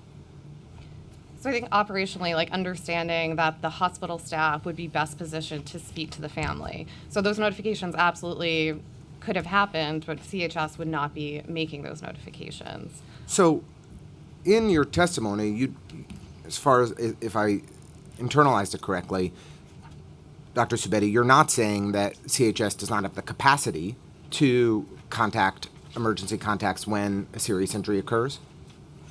Well, I think we have to consider capacity. It wasn't mentioned in your testimony, was it? It was not. Okay. But I think it is something to consider when operationalizing legislation. The only opposition you identify in your testimony is that you think a tailored approach is needed when somebody is committed to attempted suicide. Is that fair? Well, I think a tailored approach is needed when engaging with a loved one in general after speaking to the patient. Okay, but let's put aside attempted suicides for a moment, because that's a relatively modest number relative to the 1,400 times that somebody's experiencing serious injury. You want to give me a number on attempted suicides last year? It would be in the ballpark of about 10 to 12, I think, off the top of my head. Okay, so we'll put aside the 10 to 12 out of 1,400. Fair? Mm-hmm. 1/10 of 1%? Sure. Great. For the other 99.9% of the time, now that we're just clear on the conversation that we're having about the bill, CHS does have the capacity to contact the emergency contacts after an incident, a serious injury occurs? So I would have concerns about the capacity in that situation. Like we said, there's a range of injuries we're talking about when we use the serious injury label. That could be more minor injuries that require, let's say, a suture. A patient may not want us to contact a family member in that situation. There could also be a lot of time since the consent was originally signed to when we're seeing the patient for the serious injury. So we want to review with them that they still want us to speak to that family member or next of kin. So there's a lot of time that would potentially be required for this in situations where patients may not be asking for it. So I proactively. don't, you're a doctor in CHS. I'm not expecting you to be an expert in the admin code, but I will read it to you just so you have it. Physical injury, the admin code defines, this is section 9-130, defines a serious injury as a physical injury that creates a substantial risk of death or disfigurement, is a loss of impairment of a bodily organ, fracture or break to a bone other than fingers and toes, or is an injury defined as serious by a physician. Is this consistent with your all's definition of a serious injury? Our definition comes from the Board of Correction. Okay. Well, we work in the law, so we're working with the admin code here, and that's the law that we're modifying, as Jeanette knows well. So, I struggle with this. I mean, I'll just be honest. I struggle with your testimony that refers to 0.1% of the types of incidents being your reason for opposition to the bill, not commenting on 99.9% of the types of incidents that this bill would cover. First off. Second off, I don't understand why you would use a definition of serious injury that's not consistent with what we would be doing in the law and what would apply here. And further, what we've defined here, it's morally necessary to contact the emergency contacts of loved ones and let them know when disfigurement has occurred, when the impairment of a bodily organ has occurred. These are necessary, and this is necessary information for a loved one for the emergency contact to have. So I'm hearing that there are operational concerns, but I'm not hearing that CHS does not have the capacity to do it. Based on the definition that we've given, do you think that CHS could fulfill these responsibilities if they were mandated to do so? I think we need to review based on your definition of serious injury. Just to be clear, not my definition, admin code. Right, but our this is not data. like Lincoln's personal thoughts. Sure, but it's how we Yeah. analyze our data. It's how we report to the Board of Correction. It is different than what you've cited. So in terms of capacity, we said 1,400 serious injuries last calendar year. Based on your definition, I don't know what our analysis would look like. So I think we would need to take some time with that. As Dr. Spetty said, though, not every injury that we've outlined would necessarily necessitate contacting a family member. Okay. And that's what speaks to the individualized approach, which I think is what we were trying to convey. I don't want to suggest that communication does not happen with families. We do have a We just don't have any data of it. We have a patient relations department, which managed more than 13,000 inquiries last year. I understand, Included but you were hundreds- really clear in my earlier questions that you have no data whatsoever to answer our questions issue around the with emergency your contacts. Stating that. We do have data. It doesn't align exactly with your... You haven't been able to provide any data in this conversation. So we've been asking questions on the record. We've gotten no data. I'm saying you have no data because I'm hearing no data. You're saying you do have data, but it doesn't really matter if it's not Can't speak to before us. hospital data is what I was trying to clarify. I get that, but I'm asking you what information CHS has. I think we're talking in circles, and I think that the record will show that no data has been provided. So lastly, and then I promise to shut up, Chair Nurse, I really appreciate the chance to just go a little over. Our bill, under our bill, if you read it, CHS would request authorization to notify emergency contacts during the initial health evaluation. Do you foresee any issues with that process? I think that it would address some of the concerns you have about the tailored approach that might be needed to make sure that emergency contacts are appropriately engaged in timely fashion. Do you think that that would work operationally? So we would have concerns about the operations of that. We do currently, during the medical intake process, seek consents from patients. We have a master attorney consent, which enables us to speak with defense bar. We also, through Councilmember Rivera's bill, the population review bill, we have a CJI, the Center for Justice Innovation consent.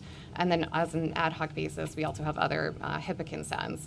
But we're not seeking consent specifically to ask a patient, if you try to commit suicide, if you are seriously injured. That is very specific. And also the consents on file allow us to share information and to communicate with family, but it's not setting up a proactive system. And it doesn't really lend itself to, I think, the real-time notification system that I think the bill envisions.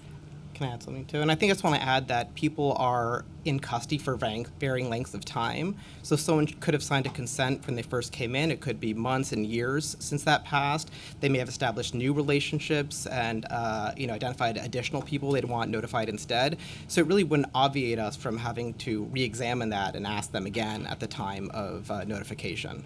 And I think that's important because also the nature of the injury, whether we're talking about suicide or if it is a physical injury, that patients may or may not want some information going to some family members or next of kin. And so I think all of that needs to be considered when thinking about operationalizing this.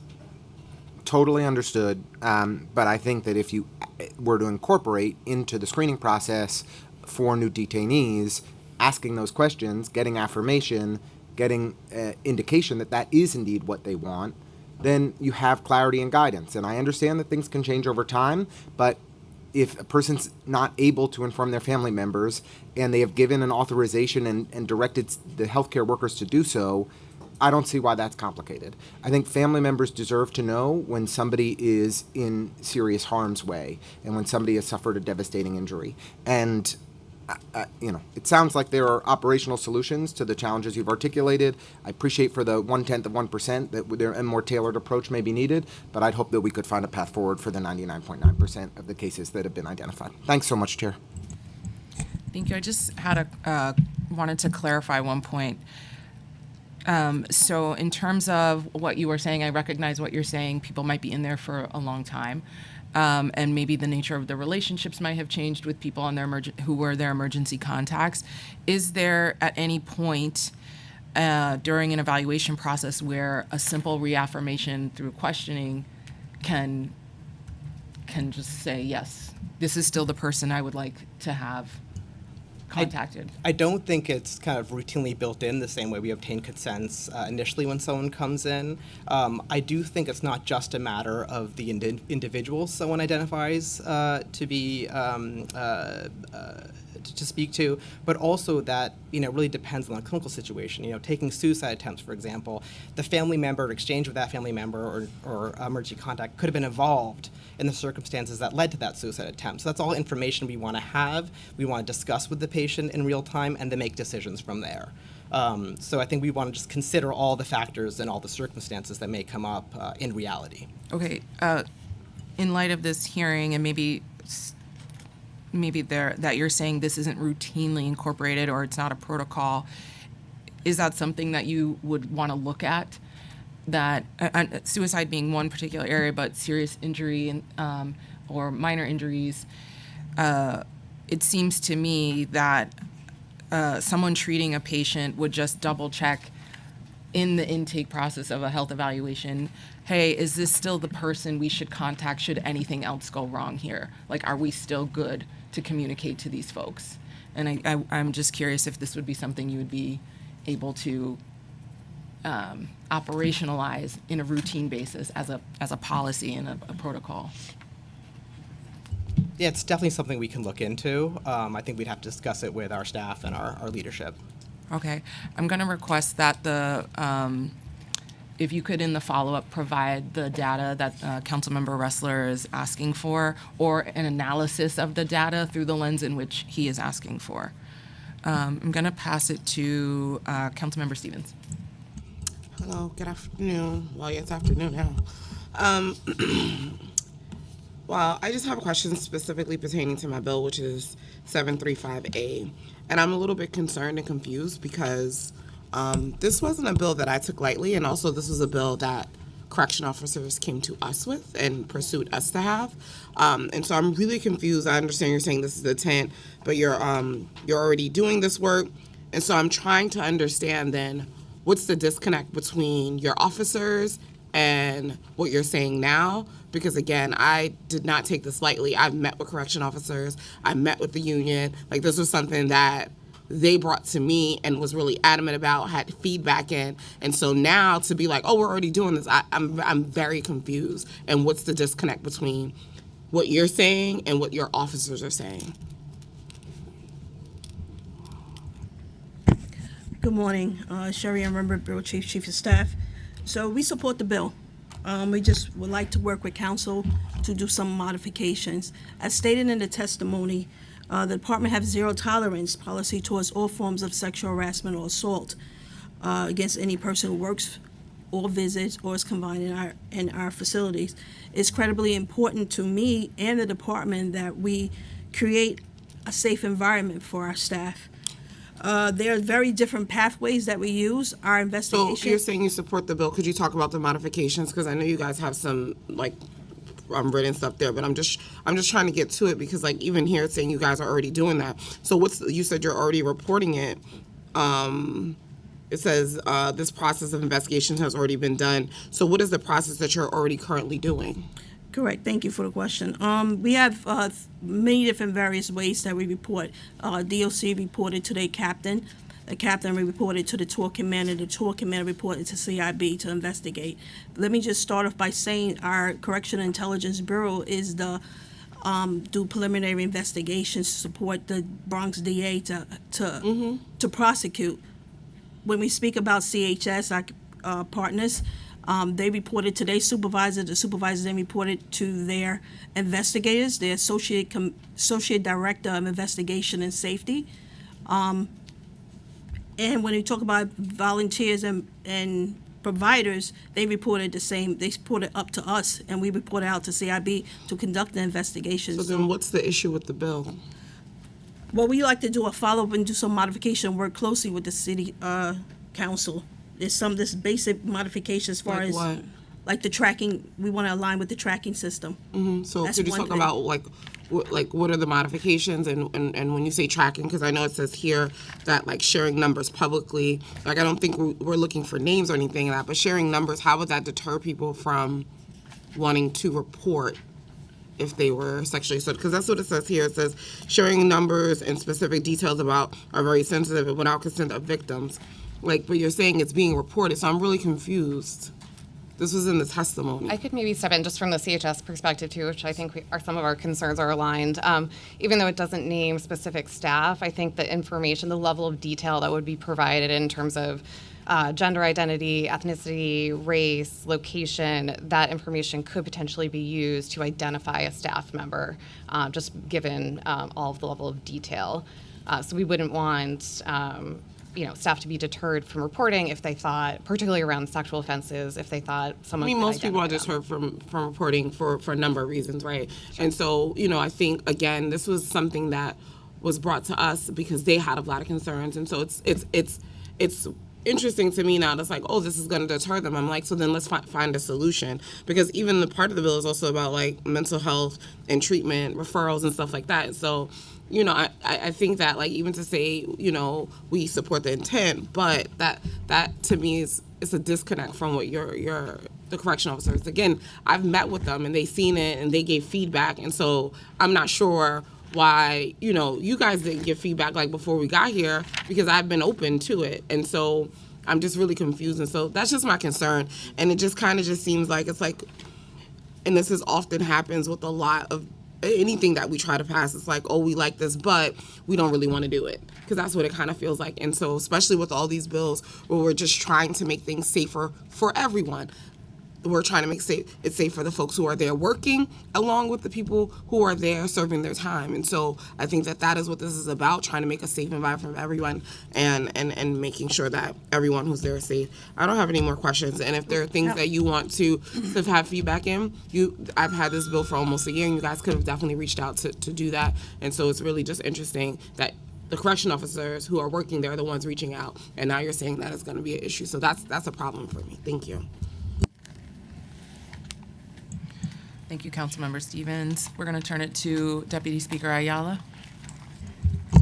Honestly, Councilmember Russer asked the question, but I'm not sure if you guys were listening to the panel, the first panel that was here, and my addition to their testimony regarding an incident that happened to my brother while he was in care. And on 2 occasions, he was stabbed at Rikers, and I heard about it from him when he finally was able to call me. And so I really find that very troubling. It's not an isolated case. It not only, it happened to him twice in the same year, within a few months of each other. And we hear this time and time again from families. So, I really, I guess my question would be, what, after hearing all of these stories, after repeated lawsuits, after repeated complaints, has the DOC learned to do better, to ensure that these things are not happening and that family members are in fact notified. I mean, I understand that these are folks that are incarcerated for whatever reason. They're still somebody's children, somebody's family members. The fact that we are relying primarily on the hospital staff to make that call, but don't necessarily have information or data to support whether or not, they are in fact making those calls, whether they have the appropriate next of kin contact, to me is concerning, So I really want to know, what has the DOC learned in the last few years, and what changes have you made to ensure that these things are not continuing to happen? Because my brother's case was just last year. It was just last year. Sure. So thank you for sharing that. And we did hear the testimony of family members and agree it is devastating to hear those stories. I think in cases like the ones you've described and others, patient relations, CHS's patient relations can be a good resource. I think we certainly could do a better job of promoting it, although I know a number of your offices have directed constituents to patient relations, and they can help sign a consent form, provided the person in custody, the patient, is interested in having that happen. So agree that communication should absolutely take place. People deserve to know what's happening with their loved ones. So I think making that resource more available, so people understand that that communication pathway does exist. I mean, but you do recognize that there is a disconnect, right? Between from the time that the person has an injury or, passes away, and the time that a family member is, not notified. You're seeing that connection firsthand. You're at the facilities. You guys are charged and tasked with creating policies to ensure, that these things are happening. And so and I've heard it multiple times, not only today, but at other hearings where families are saying the same thing time and time again. Are you going back and saying, okay, well, there's a problem here? Are we talking with health and hospitals? Are we identifying a system so that we know for a fact that they're making those calls, that we know for a fact? Because I think if you're putting the onus on like the individual or even on the family members, I was not aware of that service. Half of Rikers is made up of individuals with serious mental health issues, and my brother having been one of those, I know for a fact that he wasn't thinking about that. I am certain that my name was in there because he, had a bad habit of using my name for everything. And so I get calls repeatedly from everybody that he knows and has come in contact with about him. But I never got that call. And, he was lucky. I'll tell you, there was a fight and somebody broke a broomstick and stabbed him with the broomstick, and he didn't have anything to do with the fight. He was just a bystander. And another time he was sitting minding his business, and these are things that I called, and, higher ups looked at the video footage, and he was sitting there minding his business at the dining room hall, and somebody came and stabbed him in the back. Never heard from any of you. And again, this was just a few months ago, last year. So I don't have any faith that anything has changed, and I don't hear from the testimony an acknowledgement that, look, these things are happening, they have happened. This is what we're doing to change that. So I think in addition to what Ms. Merrill said about, ensuring that family members are aware of the patient relations pathway seems to be an important intervention. I think going back to hospitalization, a lot of the families, or several of the families that spoke today, discussed, frustration, difficulty getting hold of the hospital staff. What we've done in response to that is try to be in very close connection with hospital staff, not only for coordination of care, but also to provide information we have about next of kin. And if through patient relations or through other means we're informed by family members that they're having difficulty reaching hospital staff, then we will assist in that process. So that is something that we've been operationalizing and trying to make sure is happening. So is it a policy that the hospital has to notify the family? Is that a written policy somewhere, or is this just an assumption that you're making that they are making that call? I think it depends on the clinical situation and whether or not a patient is able to express their wishes, and also what type of consent is on file. So it depends on the situation at hand. But in general, if a patient would like the hospital to speak to a family member, yes, that is part of the hospital procedure to support that. All right, I don't think I'm getting, okay, thank you. Thank you, Deputy Speaker. I think it will be helpful to hear not just from CHS, but DOC. And I hope it's okay to use your brother's example, but if her brother was there, somebody came up and stabbed him in the back,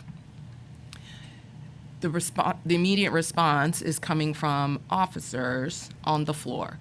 So what restricts or limits that information flowing? Like, how does that information flow up, and why does it have to be CHS? Why can't DOC? Like, why? What operationally is happening step by step that creates this missed window of communication? Thank you so much for your question. In taking your example, when we have an incident of such level, we immediately have supervising staff assess and also include and ensure a medical response by our CHS partners. There are internal notifications that are made in situations like this. The tour commander becomes the primary supervisor responsible for managing the situation. As it stands for us, we rely on CHS to do the medical assessment, and in making the medical assessment, share with us whether this is a situation that will be handled internally at our clinic, or if this person has to be produced via EMS to any of our outposts. Can I pause right there? Sure. The tour commander becomes, the supervisor. The tour supervisor is then managing the situation, and you're making a determination if it needs to go to EMS CHS situation or not. But the fact that the incident in itself happened is the thing that I think is being asked of, that even whether or not it required, maybe it was just a little and it didn't, but that they were stabbed would just be the notification for a family member. Hey, I just found out my brother was stabbed. Now I'm going to follow up and chase down information because now I have that information. So I guess I'm just like, what happens there with that supervisor? Who else gets that information besides that supervisor within DOC? So within DOC, there is a time frame that the tour commander, upon assessing the entire situation, within 15 minutes has to call our central operations desk to basically make it known of the type of incident that we have received. Based on that, we continue to maintain that direct conversation with CHS as to what is happening to this person in custody. And what is central operational desk? I'm sorry, I'm not, I'll catch up. But what does that central operation desk do with that information once they've had it? I'm going to give you our bureau chief, who is an expert on how to break it down simplistically. Thank you. For the sake of time, Central Operations, as we refer to as COD, just give notifications to the many stakeholders that we need to make the assessment and make sure that we... Who are those stakeholders? Well, one of the stakeholders are internal stakeholders, such as at the time the commissioner will know, I will know, first deputy commissioner will know. It's DL, BlackBerry, for everyone to know that a stabbing did occur. And that happens within 15 minutes from it going to the tour commander? The tour commander has 15 minutes to do 50, so. 1-5 or 50, sorry. 1-5. Okay, so 15 minutes, it goes to COD. That gets communicated to the internal stakeholders. So with all of those people in the know, is there an opportunity here to insert a staff role or responsibility to pull up the emergency contact information for that person in custody and communicate to the family member? Chair Nurse, we'll follow up on that. We'll see where we can operationalize this if possible. I think that's what some of the intentions are. So I appreciate you illustrating that, because sometimes we don't understand what's happening operationally when things are happening. But it sounds like if information is flowing in 15 minutes to a number of people, including the highest person in the agency, that there would be an opportunity to include in that chain of stakeholders or in that cadre of stakeholders someone who can communicate to a family member. We through have a phone internal call. And it conver- doesn't have to always necessarily, I understand the intentions of an in-person touch with a chaplain, but it doesn't seem that it would need to be that. Could just be a phone call. We have internal conversations within our specified stakeholders and follow up with you, ma'am. Okay, thank you. I'm going to pass it to Councilmember Rivera. Hi, everyone. Thank you for your testimony. We hear your concerns. They're always valid. We would love it if, at times you could come in and be on the record as to what changes you think could be made to the bill that could actually result in legislation you would support. The testimony we heard today was compelling. It was tragic. And we would like to get to a place where we could implement reforms where this doesn't happen again. So your testimony and First Deputy Commissioner Torres, you said here that chaplains are deployed, that records are turned over, but when a person dies in your custody, can you describe the process followed to notify their next of kin, including which staff members carry out these duties? It can't just be, if you contact the chaplains, how? What happens if that's not appropriate? Like, what's next? What training do they receive, these staff members? And second, in terms of records, when a person dies in your custody, what's the current policy regarding the handling of their belongings and the current policy regarding release of video footage to next of kin? Thank you very much. I will start and then turn it over to our Deputy Commissioner of Health Affairs. I'll focus on the devastating notification after a death in custody. And I do publicly want to express our condolences to the family members and the loved ones who had the courage this morning to offer testimony. Upon being notified that a person in custody has passed away, we immediately work closely with the command to pull the next of kin notification. The next of kin is, in essence, the emergency contact person that the person coming upon admission has identified on their form. It usually, if completed thoroughly by the person in custody, should have the address and a telephone number. Once we gather that information, almost simultaneously, while the facility is pulling that information for us, we contact the chaplaincy services unit. And we immediately turn around and say to them, you need to have a chaplain on standby. We will confirm the religion as soon as the form has been pulled. Once we have obtained the information, if the person in custody indeed provided that information, we also verify the religion. If the person has identified the religion, we deployed a staff member, chaplain that is, that matches that religious or that faith. If the person in custody did not provide a religion, then we usually rely on a Protestant chaplain. Certain things happen simultaneously, and that is that we also alert our transportation division to get ready to staff members who are in plain clothes that will provide an escort to the next of kin in order for our chaplain to be transported to make that in-person notification. That in-person notification is for multiple reasons. If I have a loved one in custody, I certainly don't want a phone call.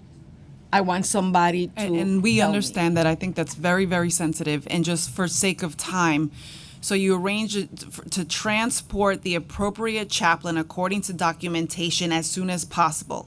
Is that always the case? Is it sometimes a different staff member?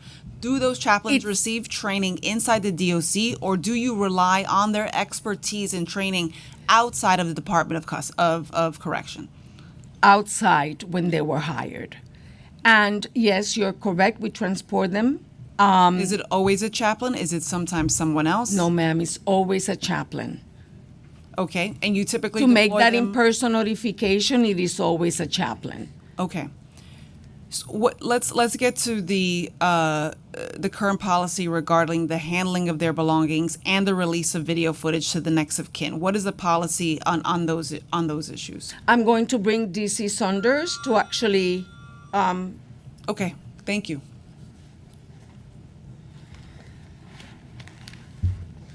Forgive the plain musical chairs. That's okay. We have extra chairs here if anybody. Many chairs.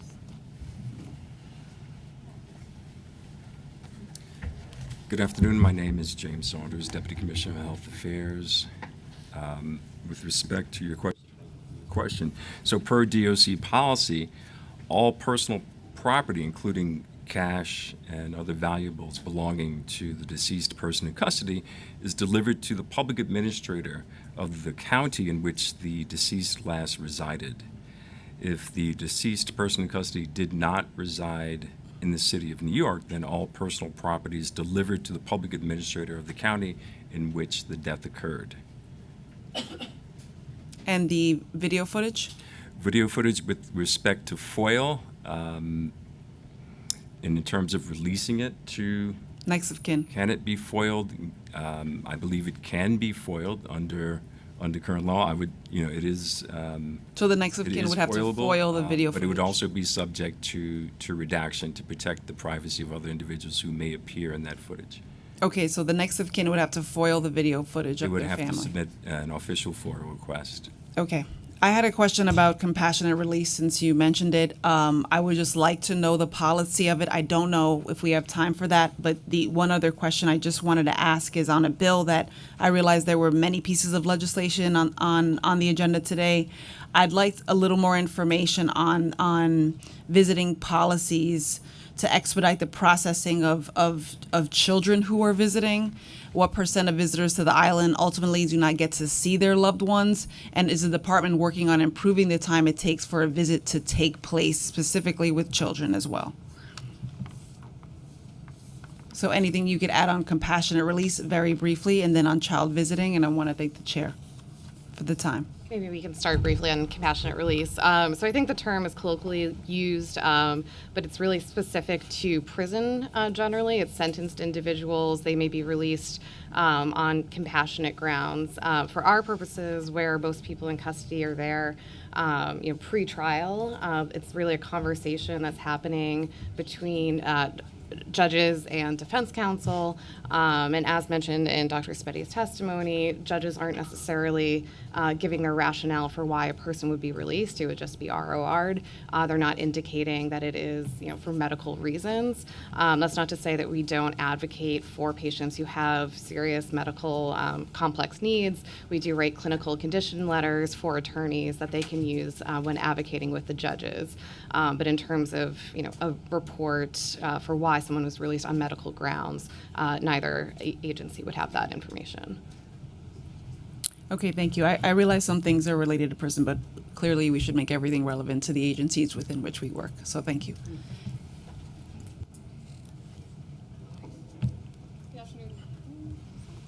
Afternoon, Council Member. My name is Allie Robertson. I'm the Executive Director of Intergovernmental Affairs. Do you mind repeating your questions on visits? So I can make sure I address them. Thank you. My question is, what are current wait times for visitors to the island between the time of registration and finally getting to see their loved one, and the policies in place to expedite the processing of children visitors? What % of visitors to the island ultimately do not get to see their loved ones? And are you working on improving the time it takes for a visit to take place? Sure. Well, thank you for all those very important questions about visits. I'll speak to as many as I can, and then I might bring up a colleague as well.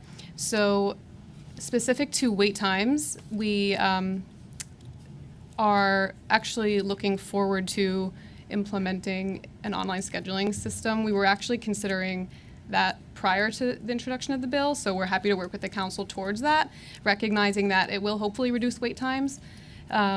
We actually had an internal, one of our operations research team members did a deep dive into wait times around visits, and the figure I have on me now, and I'm happy to get back to you with a more specific figure, but he found an average of 4.5 hours for the entire process from arrival to then, the visit taking place and then to departure from the island. So I know you asked specifically to the time of the visit, but that is our average for the overall at this point. I don't have a more specific figure for children. We can certainly try and drill down on that for you and get back to you. Specific to visit denials, so we're actually proud of the fact that we kind of run this, we do quarterly reporting for the council already on visits, and we track total visitors to the island, and around 20,000 and 25,000 visitors come to the island each quarter. So clearly large numbers of visitors that we work very hard to process. And usually what we find is around 5% of that figure is the visit cannot happen or the visit is denied for a number of reasons. That figure is pretty consistent quarter after quarter. All right, thank you. I look forward to specifically relating to child visitors. I mean, clearly you must have concerns in terms of the mental well-being of children who are visiting and how long it takes. So thank you for coming up to the dais. Thank you to all of you. Look forward to working on these bills and getting them passed. And a special thank you to the chair once again. Thank you, Councilmember Rivera. We just have a handful of questions that we want to make sure to get on the record, and then we're going to start opening it up for testimony. I want to turn to sexual assault. I know that we've talked about your grievance system. We've brought up the sexual assault allegations that have come up, I think 700.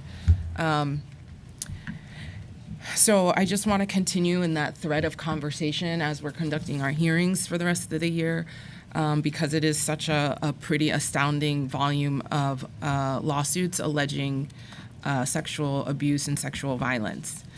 So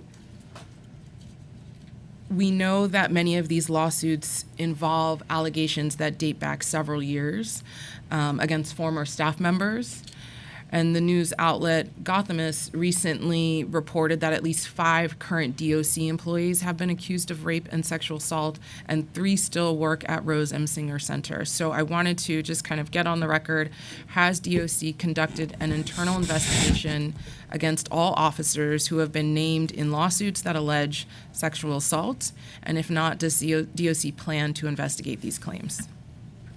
Thank you for the question, Madam Chair. I'm bringing Deputy Commissioner General Counsel James Conroy to respond to your question. Thank you. Good afternoon, Council Member.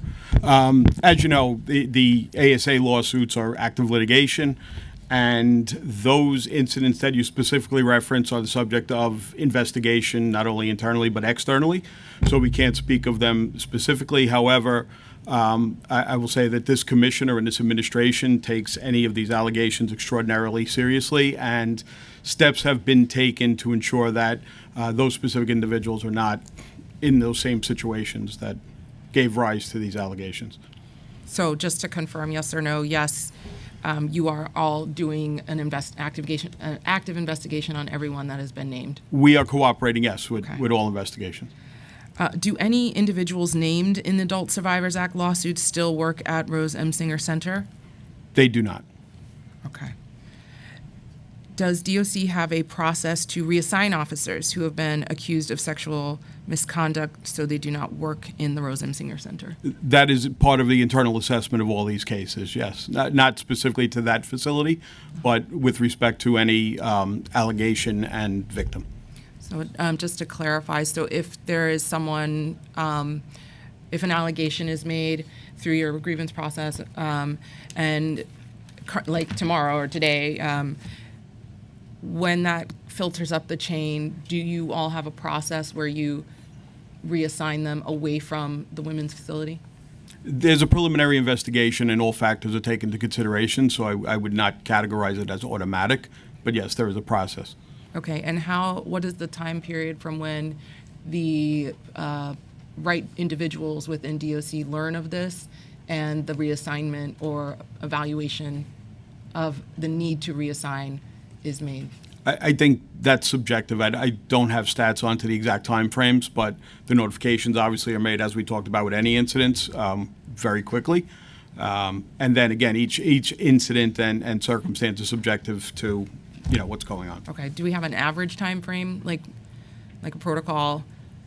I don't. We could follow Okay, up with that you, would Chair. be great. Yeah, just like a broken down, simplified, it hits here, it goes to these people, they make a decision, they have this amount of period. I think in the grievance hearing, I know what we talked about, and we have the transcripts where you all do have some time marks whereas people have to be responded to. So I do recall that, but I know when it's sexual assault, it's a different group of people who deal with it, and so I know it would be helpful to know those timelines. We'll take that back and get back to you, Chair. Thank you. I have a few more questions. I don't know if they're relevant for your, sir. So pursuant to guidelines established in the PREA Act, or PREA, and adopted as BOC minimum standards, the department is supposed to complete a semi-annual report to evaluate sexual abuse and sexual harassment allegations made within the past 6 months. The report that covers the first 6 months of 2024 was supposed to be released on August 15th. Can you confirm if that report was released, and if not, when will it be? It was not released yet. We've taken it back to ensure accuracy and thoroughness. We anticipate within the next week or two it should be publicized and released. Next week or two, okay. Yes. Federal and local law requires that allegations of sexual abuse and harassment be fully investigated and closed within 90 days of when a complaint is filed. According to an analysis conducted by Gothamus in 2023, more than 45% of investigations did not meet this legal mandate. How are you all accounting for that low rate, for that high rate of not meeting? We've looked at the processes internally and made efforts to improve that based on the quality of the investigations and the oversight. I will give a preview. We think that rate has gone down to 23%, which Okay. should be reflected in the upcoming report. And is this, would you say, in terms of some of the things you might have internally identified, is it a capacity issue? Is it resources? What might help us get down to a lower rate? Again, I don't, sorry, I'm relatively new also to Fine. the agency, so we will internalize that and have better answers. Okay. And then it would be helpful to, in your follow-up, to get an understanding of a timeline where you will, you've done a review. I know you also have done a review of your grievance process and audit. It would be really helpful to know when we expect to see or hear from you all some initial recommendations, some operational changes that you have made, or additional resources that you may be requiring to meet some of these investigations and get them done in a timely manner. Thank you. Sorry, we'll be more than happy to send you that information. That would be great. Yes, that was my next question. Okay, so one more. We know that when we spoke that you all mentioned you were developing an application for tablets so that folks could file a grievance in custody. Do you have an update of when that app might be completed? Thank you so much. Yes, actually it has been completed. Great. And it has been entered into the tablet. So it's accessible to our persons in custody. Okay, and in the follow-up, could you just share a little bit more about that? Like, what it looks like, what are the questions? Sure, we'll be more than happy to do so. Okay, great. Okay. I'm going to ask about Intro 1027 on behalf of Councilmember Hudson. It establishes a process for people in custody to obtain wigs, hair extensions, chest binders, tucking undergarments, prosthetics, or other similar items or medical devices that are used by individuals to affirm their self-determined gender identity. What is the current process that would enable a person in custody to utilize a medical device? Sure, so I can take that. So on admission, CHS asks every patient about their gender identity, and with that information then provides education on how to access services both within CHS and DOC. In CHS, that includes medical treatment, such as, or therapies, I should say, so hormone therapy, as well as access to any medical devices if needed. And then we, treat and prescribe as we would any other intervention that we manage. In addition, we also provide the contact information for our gender-related services team. So we not only can make a referral, but also give the patient the contact information to reach out if they would like supports. And then the gender-related services team also proactively reaches out to patients who are receiving treatment to coordinate and ensure that they receive care.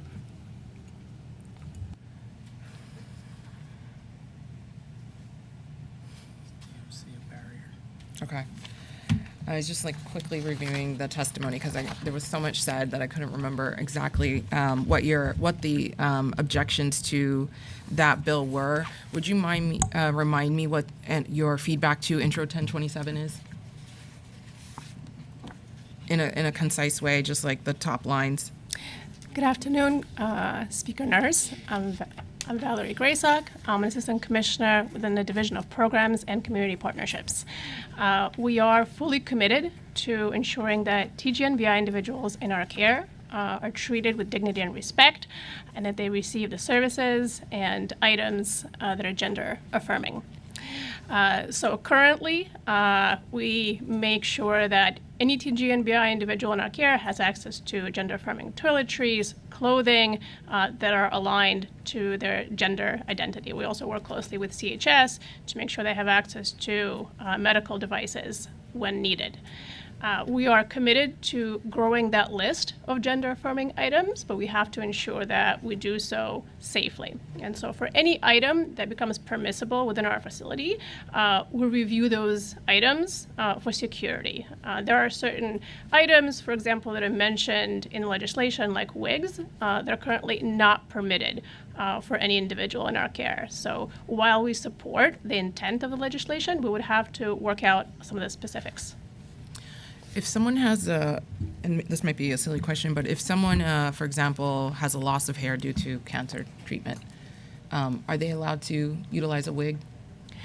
So currently, no individual in our care is allowed to have a wig. That's not something that's commonly available in correctional institution for different reasons. One, it could be used for contraband. It could be used to alter someone's appearance, which could potentially facilitate an escape. So a wig is not something that's permissible to anyone in our care, and it's not commonly available in correctional institutions. But I do want to emphasize that we've grown this list considerably, a list of gender-affirming items in recent years. We recently introduced chest binders for individuals who would like to present more traditionally masculine, and we continue to explore additional items as long as we can ensure that they don't present any safety concerns. Okay. We'd love to get that full list. I'm sure it's available somewhere online, but if you could just add it for us in the follow-up, that would be great. Absolutely. Okay, I have a couple questions related to visiting Rikers Island. Just want to check. I know Councilmember Rivera asked a number of questions. Could you, in case you've said it, can you just restate for the record the average or typical wait time for a visitor from arriving at the Central Visit House to actually starting their visit with the person in custody they are visiting? 4.5 hours. Okay. The total visit time. On average? Yes. Yes. Has DOC done a study or analysis of visitor wait times per facility and visiting day?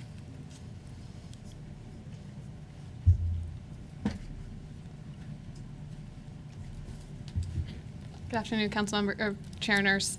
As I mentioned earlier, our operations research team did do a deep dive into the wait times. This figure of 4.5 hours is on top of mind. I believe that was a department-wide average. Happy to take another look at that and see if it was sort of broken down by facility at any point and get back to you. Okay. Yeah, I think that would be helpful. I don't have any additional questions. These are all the questions we had and what council members who weren't available gave us. Appreciate you all answering and for the lengthy testimony that we got. And we'll follow up shortly.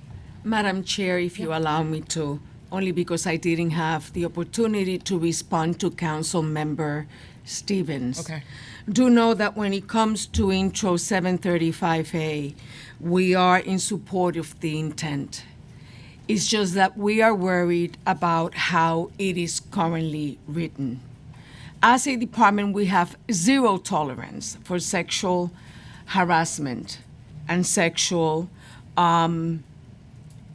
oppression.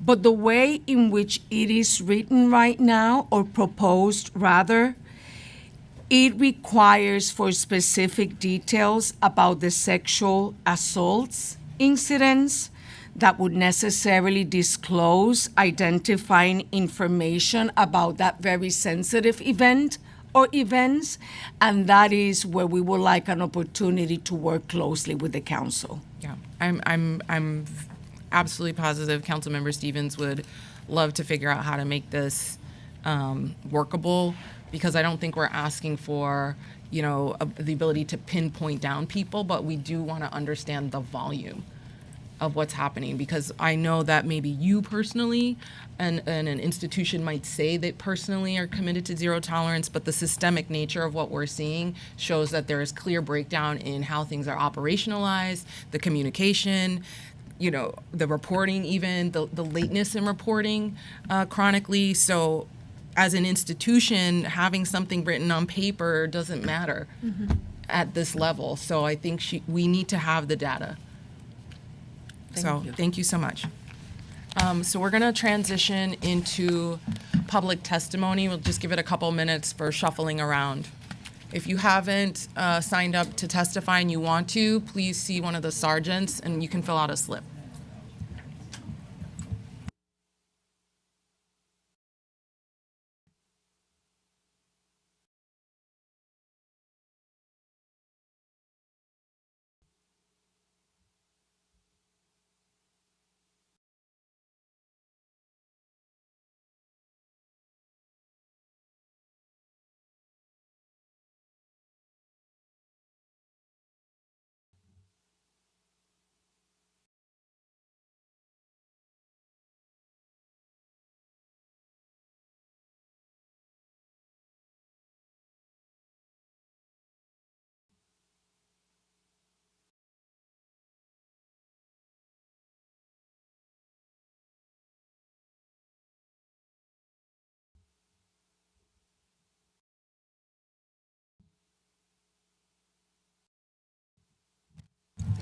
Thank you, Tasha. All right. Oh, dear.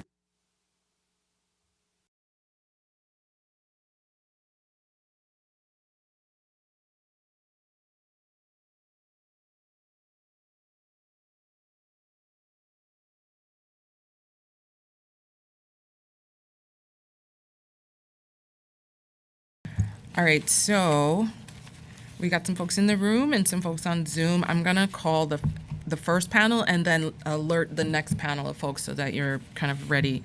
Lucas Marquez, Natalie Fiorenzo, and Mick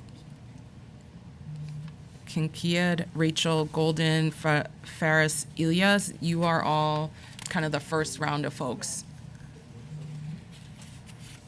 So if Lucas Marquez or Natalia Fiorenzo are in person, could come to the dais.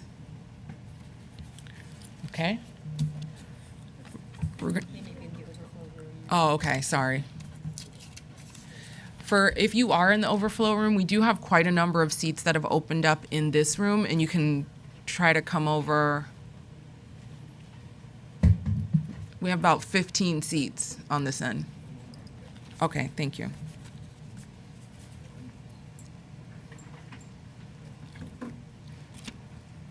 All right, you can begin when you're ready. Thank you. My name is Lucas Marquez. Is that on? Check for the red light. Great, thanks. My name is Lucas Marquez from Brooklyn Defender Services, and I also serve on the TGN CNBI Task Force. I would like to thank the City Council for having this hearing today. I will be speaking in support of intros 152, 625, and 1027. For years, impacted people have been raising alarm of the dangers for trans people in NYC jails. The task force issued a report in 2022 with detailed recommendations and an eagerness to work with DOC and CHS. In January 2023, we testified before the City Council on the importance of gender-aligned housing in city jails and detailed client stories of trans women who were harassed, assaulted, and brutalized as women held in men's jails. Yet, today, we continue to speak with transgender women that we represent who are denied or transferred out of gender-aligned housing and are struggling to navigate the department's opaque and arbitrary housing process. Intro 625 is necessary and crucial to ensure the safety and humanity of trans people in custody, to ensure an individualized determination happens in each case, and to bring the department in compliance with New York State and New York City human rights law.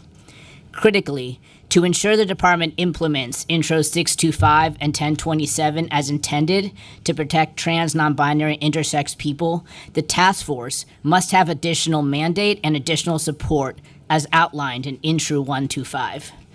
Finally, as the rights and humanity of trans and non-binary people are being attacked for political points across the country, it is even more crucial to pass these bills. Thank you.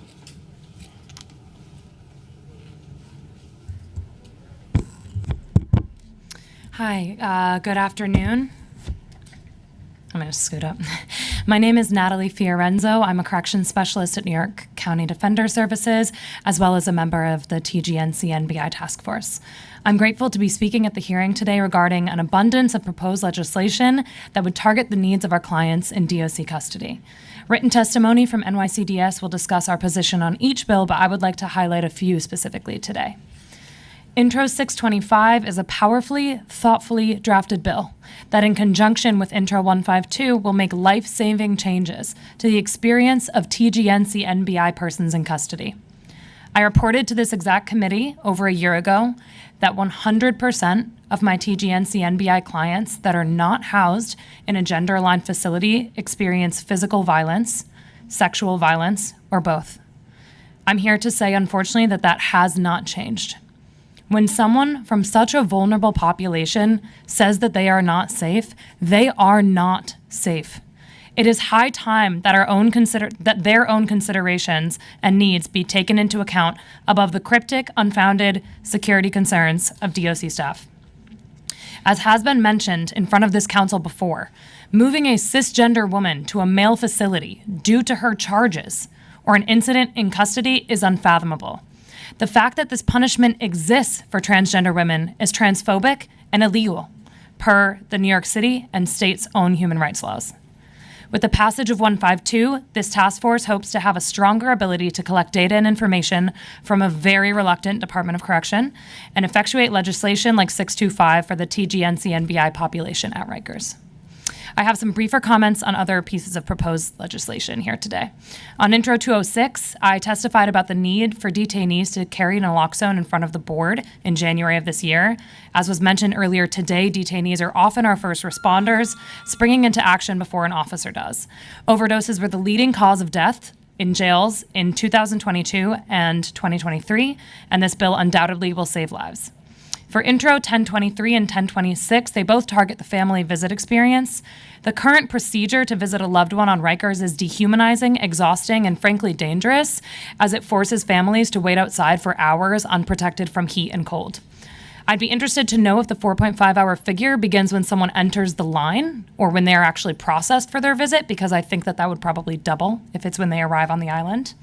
These bills are a great start, but missing some crucial components that NYCDS would welcome the opportunity to discuss further with the council. And lastly, Intro 1036. Rikers Island is the largest mental health institution in New York City and one of the largest in the world.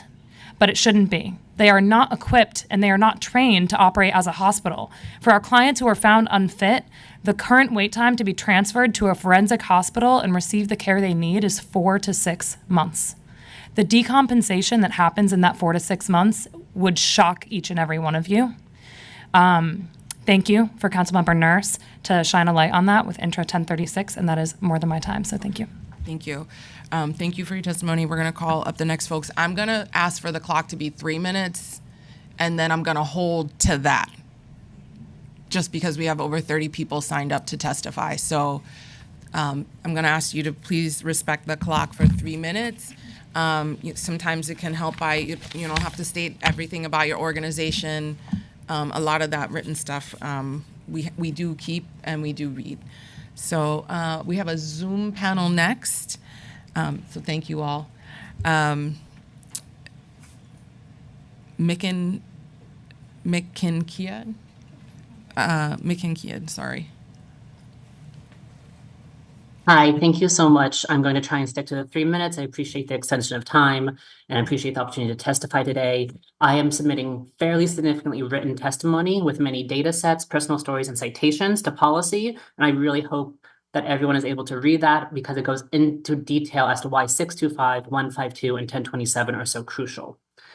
So legal aid fully supports Intro 625. This bill would ensure TG and CNBI people are housed as safely as possible while in custody, giving the presumption that our human rights do not stop upon arrest. New York City is very happy to highlight these rights every June in order to attract tourists and to capitalize on our liberation struggles, but then denies us our humanity upon arrest.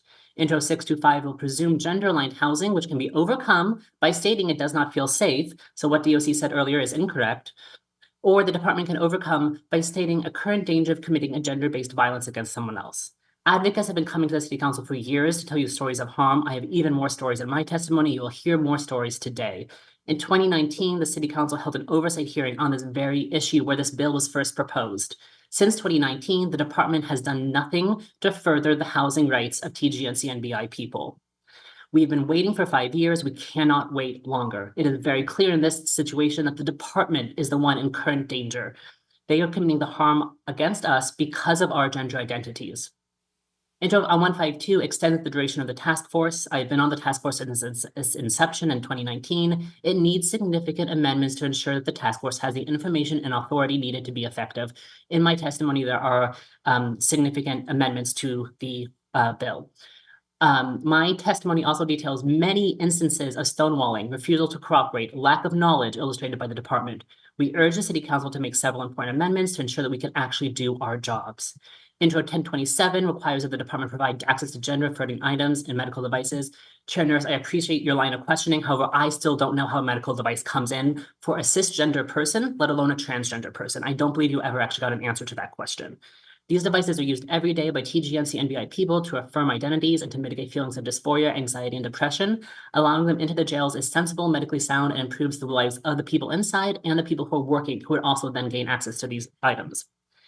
The current bill language only requires that the department be consistent with other requests for accommodation. However, our long history of advocating with the department demonstrates that they have a lack of willingness to recognize these items, even when medically necessary. Our clients regularly wait months for walkers, canes, even eyeglasses. We cannot afford to have this happen again. We really encourage the City Council to investigate and strengthen the language here to make sure the bill is effective. I would welcome any questions. This is my life's work. I'm happy to talk about it at length. Thank you. We're now going to hear from Rachel Golden. You may begin. Good afternoon. My name is Rachel Golden. I'm a psychologist with a decade of training and experience in gender affirming care, and I'm the founder and director of Golden Psychology. I have extensive training and experience delivering care to TG and CNBI individuals in custody, and I'm a member of the task force since 2022. TG and NBI individuals in custody deserve to be quickly placed in housing that aligns with their gender identity. I can share from the experiences of the people I work with. Affirming housing allows them a safer place from which to embody their identity, reduces risk of assault, and immediately has a positive impact on their mental health. Departmental delays in placement and associated fear-mongering related to placing trans people in desired housing is nothing short of transphobic and results in the continued disproportionate targeting of these individuals for harassment and violence. The targeting is especially dangerous for those who are multiply marginalized, especially those early in their gender exploration and transition.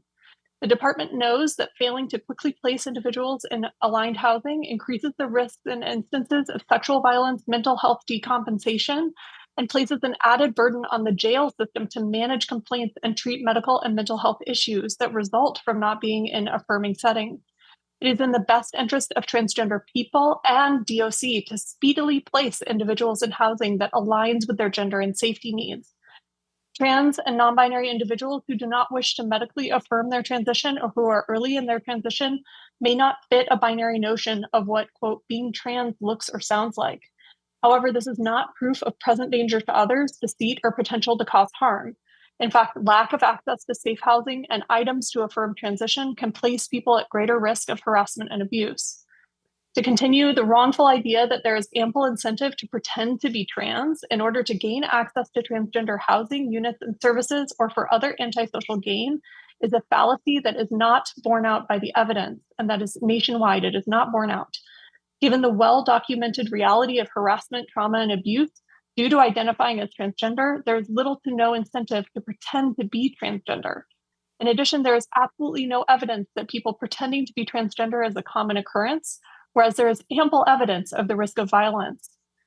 Further, the baseless argument by DOC that this bill suggests that trans men would automatically be placed in a men's facility further underscores the department's lack of knowledge, agility, and consideration of issues facing transgender and non-binary and intersex people. Trans men would be allowed to ask for gender-affirming placement in a men's facility if they desired, but their automatic placement there is not aligned with the bill's intent. The use of gender-affirming items and medical devices to affirm gender is a well-documented, effective treatment for gender dysphoria. It is endorsed by the World Health Organization and the American Medical Association, among others.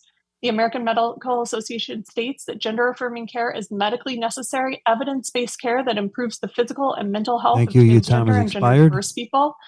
Gender-affirming care includes access to these items. And finally, I've been a member of the task force since 2022. I volunteered hoping to make a positive change and have a positive effect. The reality of the task force is starkly different. We have been met with opposition from DOC at almost every turn. We have been stalled and shut out from receiving answers about the care and well-being of our most vulnerable New Yorkers. And we have been rebuffed when we've been making simple requests of DOC about reporting and BOC as well. And when we asked to collaborate with medical staff from CHS, I strongly urge City Council to empower the task force to become an effective place of growth and positive change for the lives of detained trans and non-binary New Yorkers. This is also my life's work. I Please welcome wrap any up questions. the remarks. Sorry if I went over. You. I'm going to start to hold people just because I don't want to be seen as giving favorites. Ferris Elias? You may begin. Good afternoon, Chair Nurse and members of the committee. My name is Ferris Elias, and I represent the New Pride Agenda as Policy Counsel.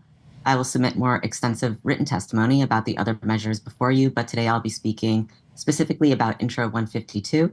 A member of my organization has participated in the task force on issues facing TGN-CNBI people in custody since its inception in 2019, following community members and advocates' repeated objections to the unsafe, dehumanizing, and often illegal conditions facing people on the inside. Another colleague of mine and I are currently members of this task force, and we are alarmed by the level of dysfunction we have witnessed due to multiple agency members' refusal to fulfill even the most basic duties that their membership in this task force requires. Some examples of this include lack of awareness of current policies, even when asked repeatedly over months for clarification, lack of expertise on common medical conditions, apparent apathy during meetings, and arbitrary denials of basic requests for information, and more. One of the most important requirements of the law that created the task force is to include a person who is currently incarcerated who identifies as trans, gender nonconforming, or non-binary in our meetings, but this has not happened for the last 5 years. And as you can imagine, when we can't easily make contact with those on the inside and can't ask for clear information, our task force cannot fulfill its calling. This all forms a long-standing pattern in the task force, and it has left a trail of grievances and many frustrated community members and advocates over the years.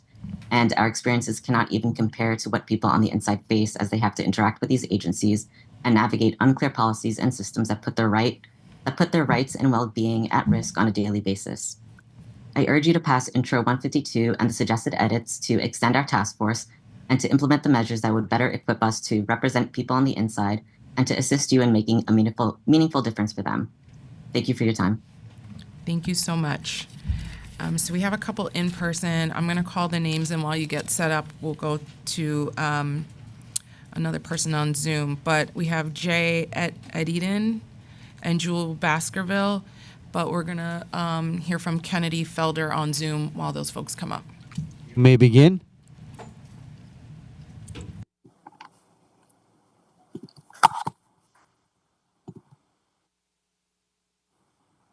Hi, how's everybody doing today? My name is Kennedy Felder, and I want to thank everybody for coming.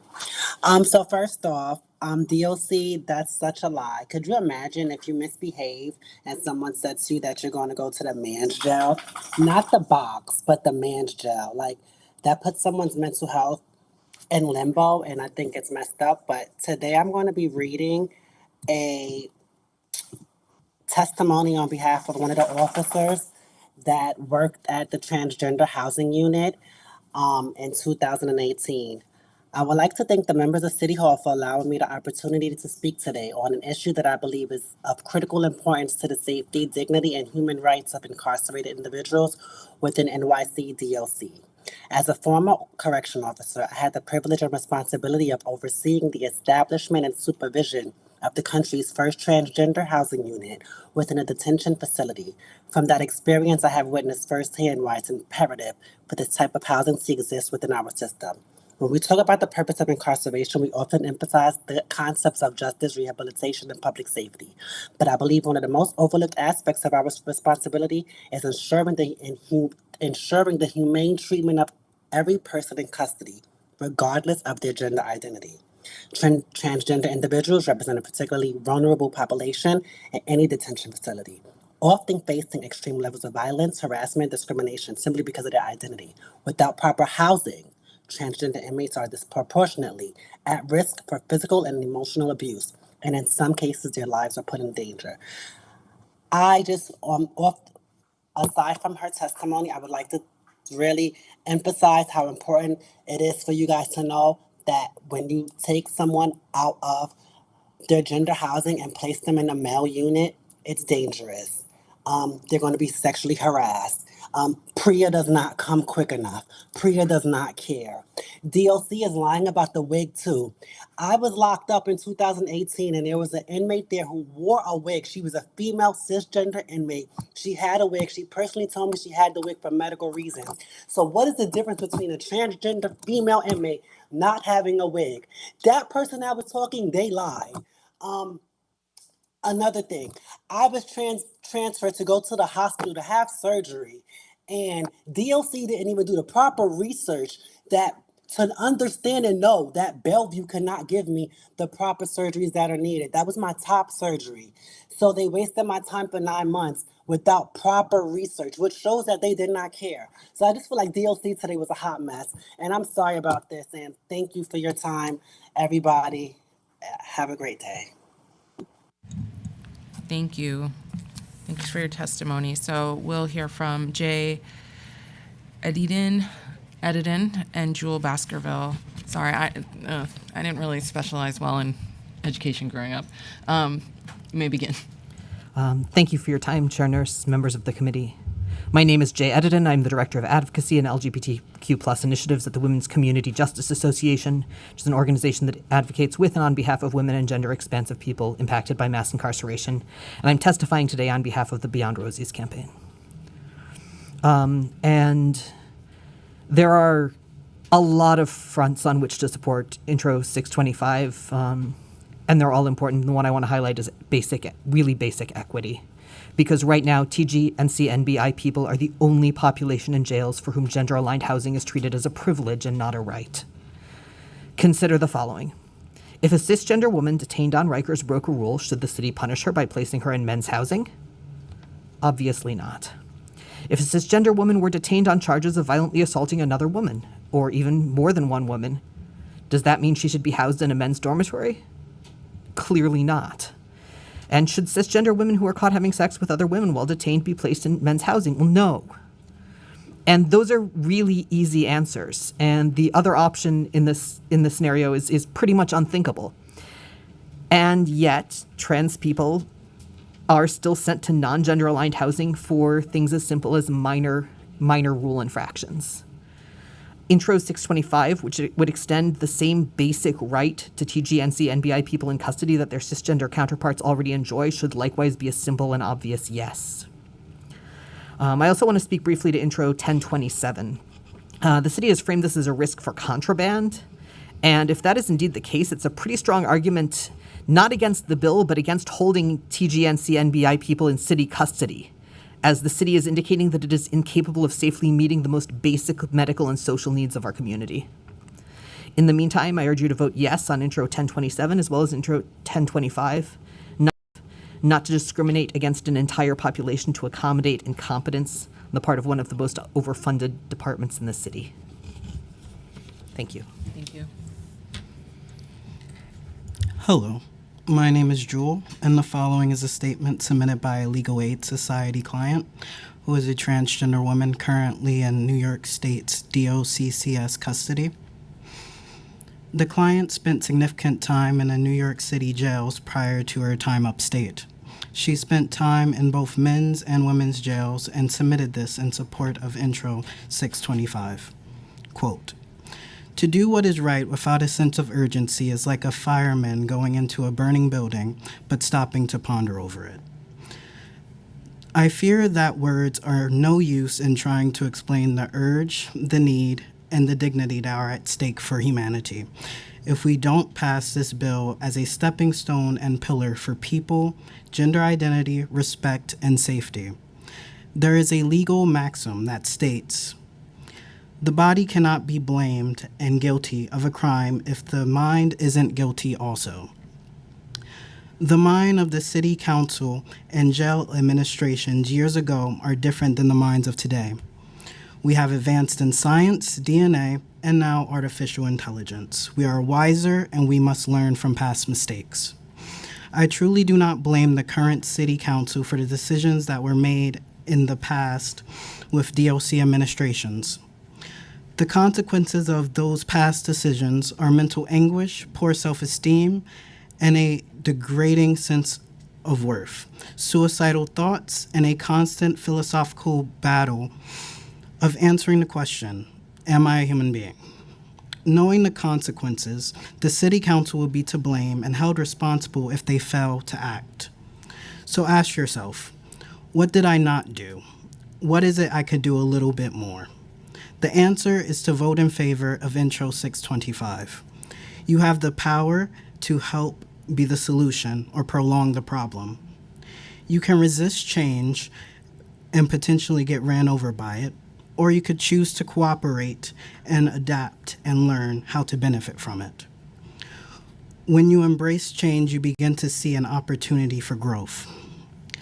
The question on this matter is, do LGBTQ people feel safe?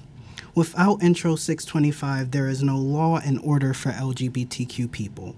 We do not feel safe, there is no justice. We must stop asking if the pain of staying the same is less than the pain of growth and simply grow. Vote in favor of Intro 625. Thank you. Thank you. Thank you for your testimony. So we have another in-person panel, and while they're coming up, I'll call up someone on Zoom. We have Tanya Krupit, oh Lord, Nadia Chait, Sarah Zarba. And while they're coming up on Zoom, if Zakia Warkeno can testify. We begin. Hello, good afternoon. My name is Zakiya Warkino. I'm a social worker at Bronx Defenders. We thank the City Council for holding this hearing on the suite of bills being discussed today. Bronx Defenders would particularly like to uplift and show support for Intro 206, Intro 412, Intro 423, and Intro 625. These bills are necessary and further the efforts to achieve meaningful oversight of the DOC while we collectively move towards closing Rikers down once and for all. We will be submitting written testimony. I just want to say it is egregious that so many people have lost their lives in the quote care of the Department of Corrections, particularly during this current mayoral administration. Intro 206 can save lives. Just earlier this week, the Gothamist published an article detailing the inactions of correctional staff in the moments leading up to Elijah Muhammad's death, who was detained at Rikers in 2022. The article explains that the former correction officer watched Elijah Muhammad in distress for hours, rendered no aid, and died from acute fentanyl intoxication, as noted from the article. I mentioned Mr. Muhammad for the recent publication, but as the city council and the many advocates in the room and on Zoom know, there are many others who have died. 206 writes humanitarian response and tools into DOC's protocol. DOC officers only follow rules if it is not written, they do not do it. And it's sad that also apply to not saving someone's life. When officers are on duty and in uniform, intuition and the capacity to respond based on one's humanity dissolve. Intro 206 quite literally is legislation that can save lives. Bronx Defenders also supports Intro 412 that would have CHS notify emergency contacts and attorney of record when an individual in custody attempts suicide, is hospitalized, or is seriously injured. When a person we represent expresses thoughts of self-harm or suicidal ideation, our advocates reach out directly to CHS Patient Relations or CHS Operations to get that person some support. Intro 412 allows for there to be more of a two-way street in communication. Thank you. Your time has expired. Thank you for your testimony. And if you could submit your written testimony, we will definitely follow up. So now we're going to turn to the in-person testifiers. Please feel free to begin. Thank you, Chair Nurse and members of the Criminal Justice Committee for the opportunity to provide testimony today. My name is Tanya Krupat. I'm the Vice President of Policy and Advocacy at the Osborne Association. We're grateful for the many bills being considered today, all of which advance the safety, dignity, and humanity of those in and affected by DOC custody. My written testimony discusses 7 of the bills, and I want to focus on the death notification and visiting bills now. We support Intro 423 with amendments, including that put forth by the Freedom Agenda that next of kin be notified by chaplaincy staff, and also request emergency contacts be updated every 3 months. It is heartbreaking and enraging to hear about the deaths of the 33 people who have died in or immediately after release from DOC custody since 2022. Elijah Muhammad is one of these people, and he is the family member of an Osborne staff member. He died under horrific conditions at age 31, leaving 4 young children behind. He suffered from mental illness, and as a family member said, he needed professional help, not prison. He is missed deeply by his children, and when they get older and want to understand how their father died, what will their family tell them? How do you explain this to children? How can we expect them to have confidence in our laws and justice system when this happened to their father, pre-trial? I once heard someone say that this should be the litmus test for public policy. If you can't explain it to a child in a way that makes sense, seems fair, kind, and just, then something is wrong with the policy.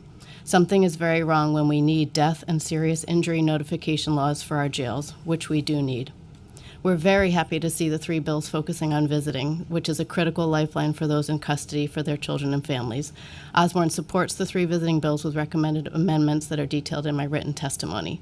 It's important to note that the department facilitates far fewer in-person visits than it did pre-pandemic. Using the figures foiled and reported on in October 2023, DOC facilitated more than 101,000 fewer in-person visits than in 2019. approximately 47,000 visits compared with 149,000 visits in 2019. This means people on Rikers are much more isolated than they were pre-pandemic. They're not seeing their families, and there are also no community providers offering programming for the 5 hours of daily programming that is required. The far fewer visitors also means that wait time should be less and the visiting process should be improved, but this is not what we are hearing. We urge the Council to request that a study of wait times per facility be done using the timestamps from Visitor Express. We also ask that DOC reconvene the Visit Work Group, which was created in 2014 by the Jails Action Coalition and was very effective. We also ask that families and visiting staff be included in the working group. Many visiting officers have important and practical ideas and solutions and want to be consulted. They are expected to work every weekend with Monday and Tuesday as their days off. No rotations, no exceptions. This should also be examined so that officers do not miss out on their own families and transfer this resentment to visitors. Thank you for your leadership.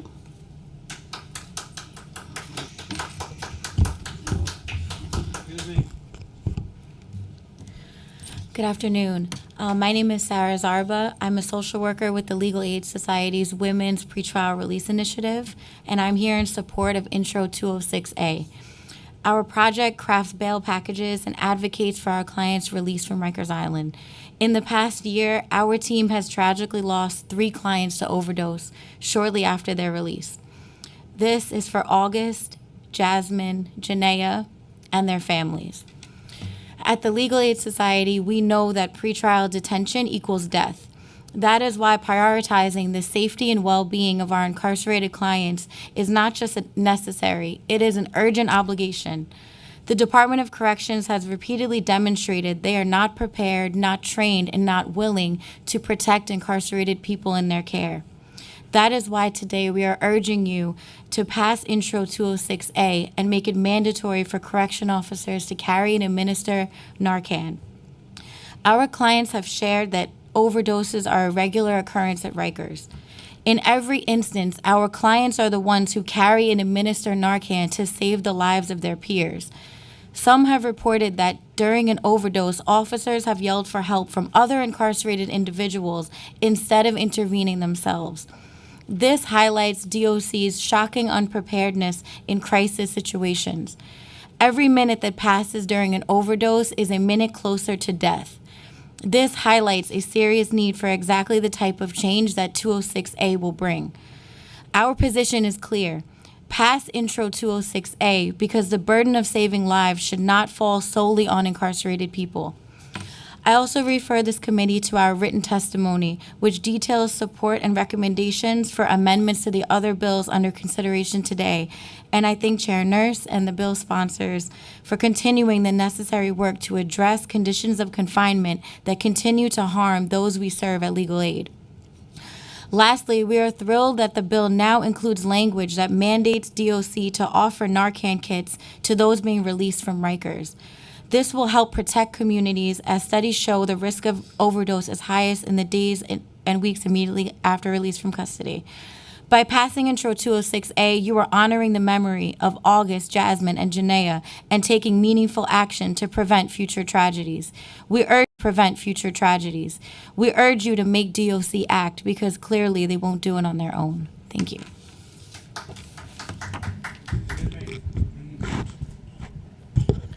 Good afternoon. Thank you, Chair Nurse, for the opportunity to testify today. I'm Nadia Chait, the Senior Director of Policy and Advocacy at CASES.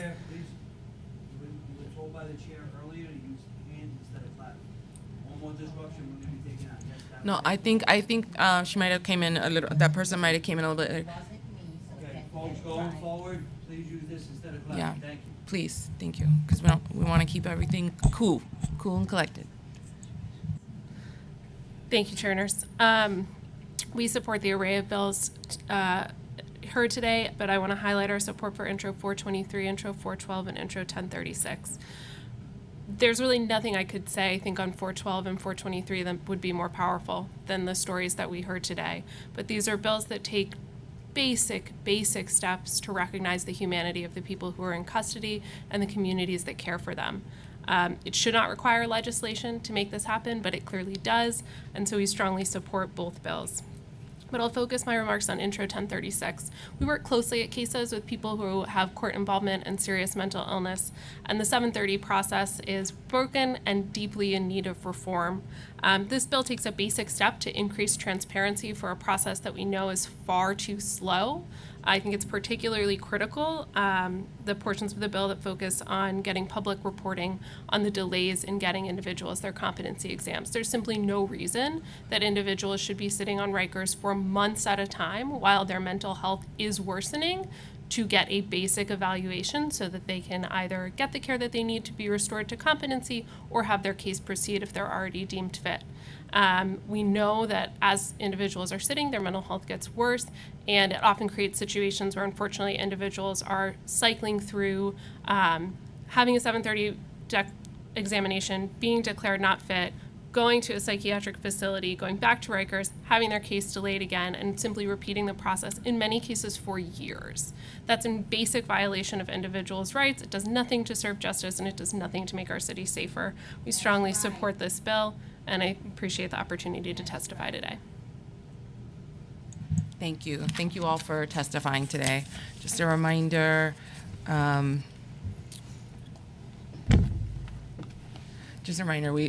don't, we try to keep it quiet in here so we can move forward. Next up, we've got Rajesh Mehra, Jennifer Parrish, Lorenzo Vaness, and Marion Phyllis Cunningham.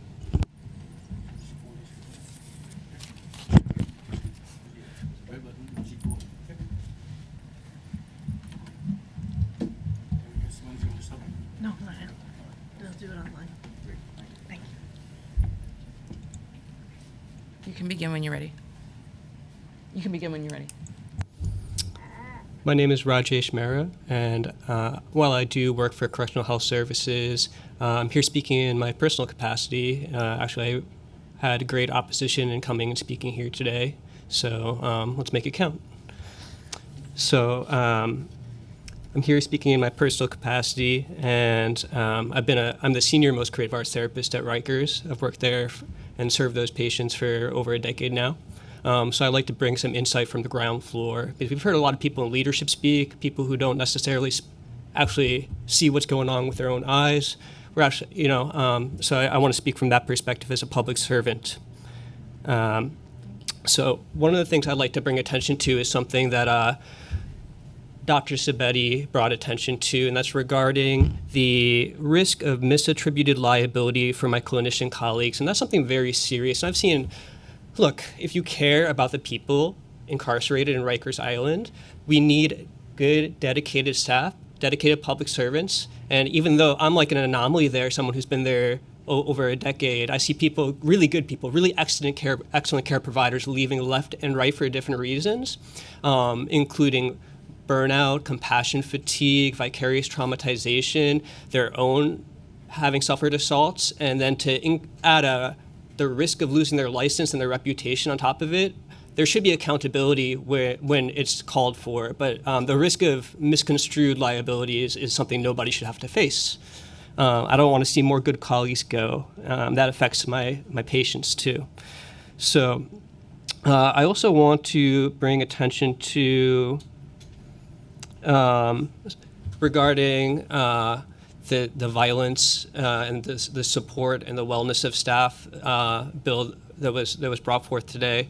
And in that regards, I also want to state that these are great steps. I think we also need to look at such as the other council member Ressler was stating, we have to be preventative. We have to be proactive, not just reactive. We do need the reactive. We do need those supports, but there are many ways to be proactive. And it feels like I can't get a meeting with anybody because I have some real answers for how to reduce the risk of violence against staff, the risk of violence on persons in custody, the risk of the reduction of self-harm, and also how to take real meaningful steps to rehabilitation. It's all feasible with what the DOC has at their fingertips right now. With minimal investment. I have a real plan for that, and I can't get a meeting with anybody, So I just want to put that out there if anybody wants to talk to me. I also want to mention that's expanding on what Ms. Stevens was bringing here today for support and wellness and all that. May I please have some time? As we established, we're going to hold it short. I will try to submit written testimony, or if anybody has time to speak afterwards, I would appreciate If it. you want to leave your contact information, I personally will be happy to follow up. Thank you. Good afternoon. Thank you for the opportunity to testify. My name is Jennifer Parrish, and I work at the Urban Justice Center Mental Health Project. First, I want to thank the council members who are co-sponsoring all the bills here today. It shows that you've been paying attention to what's happening in the city jails and paying attention to the people who come and testify at this hearing and what's reported in the press and the family members and loved ones of people incarcerated. Many of them are just simply about recognizing that people are people. I mean, Councilmember Caban's bill puts that in the record of all the language regarding it, and I think it's important because the way we speak about people affects how they treat them. I was planning on talking mostly about 423, but I was really surprised by CHS's opposition to 412. That seems like a simple bill based on the fact that we know people who are incarcerated have loved ones in the community that care about them, and when something bad happens to them inside, they should be notified. They told you that they already have a system where they get authorizations from people for all different things. There's no reason there couldn't be one more authorization, check boxes of when you want someone notified under those different situations and who it is you want to be notified. Unlike Department of Correction, they actually have an electronic medical record, so finding this information wouldn't be that hard. They told you they have patient relations, so there's someone who could reach out in the situation of an emergency, tell someone your brother's being taken to Bellevue, okay, and tell Bellevue this is the emergency contact. So when you have something about the person's care, you can give them more details. So I think it's something that they could easily implement. But going back to 423, this is critical. I mean, it's critical for the way that we treat families in terms of being able to get belongings back and be able to get video of what happened. You heard what you'll have to go through. There's a whole bureaucratic process around it. But we also need to make sure that DOC is transparent and tells us about deaths. You wouldn't think that that was needed, but the commissioner, the previous commissioner showed us that it is. Also, the Board of Correction has done a good job recently in issuing reports about deaths, but they haven't always done that.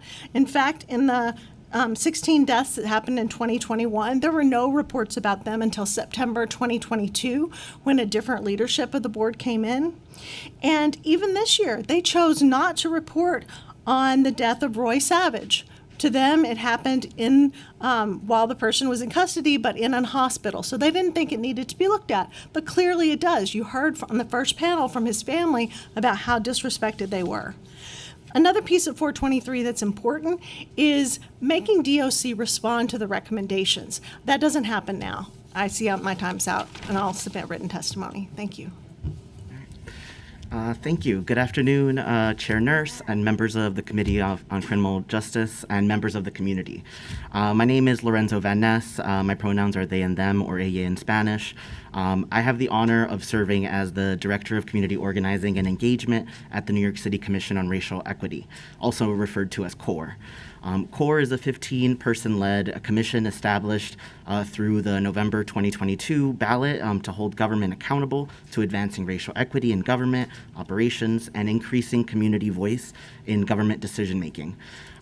As per New York City Charter Section 3404, we work with all New Yorkers to complete this task and give particular consideration to the priorities of groups or categories of community members that have been historically underrepresented in or underserved by government and in its processes.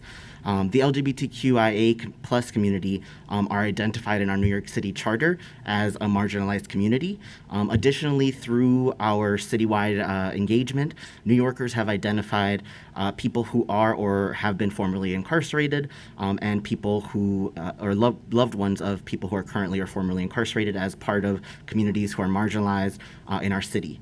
My testimony today is in support of increasing government efforts to be accountable to the members of the LGBTQ LGBTQIA community and all community members that experience or are connected to the carceral system.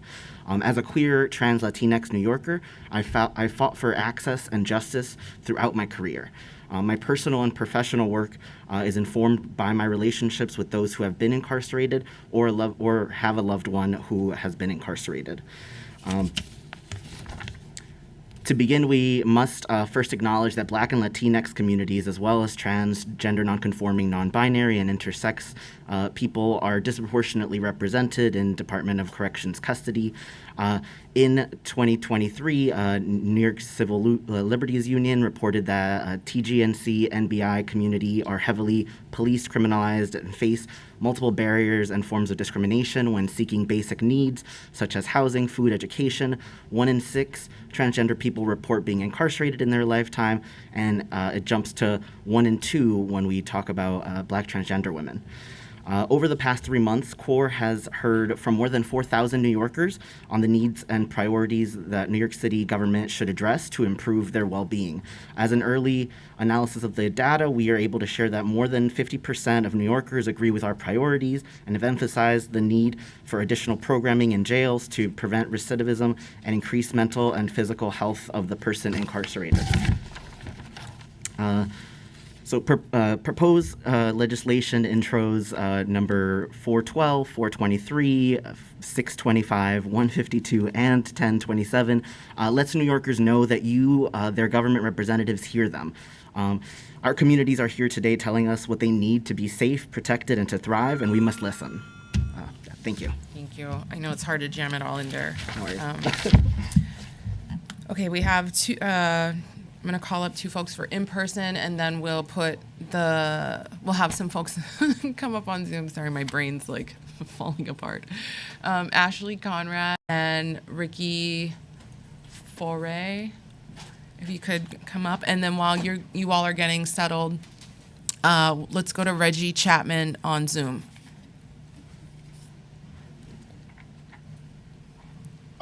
Thank you, Chairs Nurse, Narcisse, and members of both the Committees on Criminal Justice and Hospitals for giving me the opportunity to testify before City Council.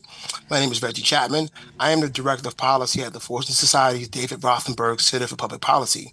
I am also a former incarcerated person who spent 25 years in the criminal legal system. Since my release, I've obtained an MPH in epidemiology and health policy and practice. The combination of my lived experience and academic training have given me a unique lens to assess DOC's responsibility to provide incarcerated people with adequate health services, appropriate emergency care, and connections with their loved ones. The Fortune Society supports intros 423, 412, 1023, and 152. Passing intro 423 is a matter of morality, humanity, and public health. In less than 3 years, 33 people have died in NYC jails or shortly after their release. These are not just statistics, but our fellow New Yorkers who have family stories and the right to be treated with dignity in the wake of their deaths.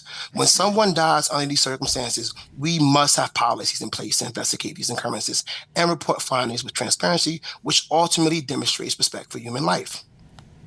Unfortunately, these measures were not in place for the numerous people who died under these conditions, most recent in which were Charisma Jones and Anthony Jordan. In mandating transparent investigations, this law ensures that public institutions adhere to basic human rights standards, holds governments accountable, and reestablishes community trust, which enhances public safety.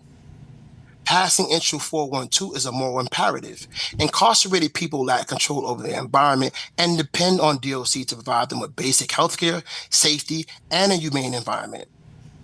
The stress of confinement and the lack of support makes them more vulnerable to mental health crises, self-harm, and serious physical injury. The government has the obligation to care for people under its control. Incarcerated people in particular face limited autonomy, social isolation, and are at increased risk for violence and health disparities. Therefore, DOC has an ethical duty to promptly notify their emergency and legal contacts when they experience a health emergency. Intro 412 will also prevent those who experience this from suffering in silence and give them an opportunity to receive care and assistance that they need and deserve. Passing Intro 1223 in particular is critical to addressing issues of humanity, reentry, and public health. Establishing an online visiting schedule system at baseline assists incarcerated people in maintaining family ties and community connections. These things increase the likelihood of successful reentry, which is associated with reduced recidivism and safer communities. Thank you for allowing my testimony. Thank you. I'm going to turn to Melissa Vergara, and then we'll come back to the in person. You may begin. Hello, my name is Melissa Vergara, and my son was incarcerated at Rikers Island for 2.5 years. During that time, he suffered multiple severe injuries, including one incident where he lost part of his finger due to a faulty door at the facility. Having a loved one in the custody of the Department of Corrections is a terrifying ordeal for families. Not only are they sent to an isolated penal colony and mistreated, but we also struggle to get accurate information about their well-being. Throughout the more than 2.5 hellish years on Rikers Island, my son sustained serious injuries, and I was never informed. There were many days when I didn't hear from him at all, and I feared the worst. This bill is a crucial step towards creating transparency that Mayor Adams seems to determine to eliminate. We know that transparency and accountability are not priorities for this administration, but it is imperative that we not be distracted or allow the unlawful mayor to delay closing Rikers Island. With family members being notified and kept informed, we can advocate for timely and appropriate care for our loved ones, especially given the lack of oversight at Rikers, which has already led to over 30 preventable deaths since Mayor Adams has taken office. I thank Councilmember Ressler for introducing this bill, and I strongly urge that the council pass Bill 412 without delay. I also would like to add that I used to work at Elmhurst Hospital in Queens, New York as a patient advocate, and we were notified whenever we had a patient that came from Rikers Island not to disclose any information to the family and refer them to the 11th floor, which was run by DOC.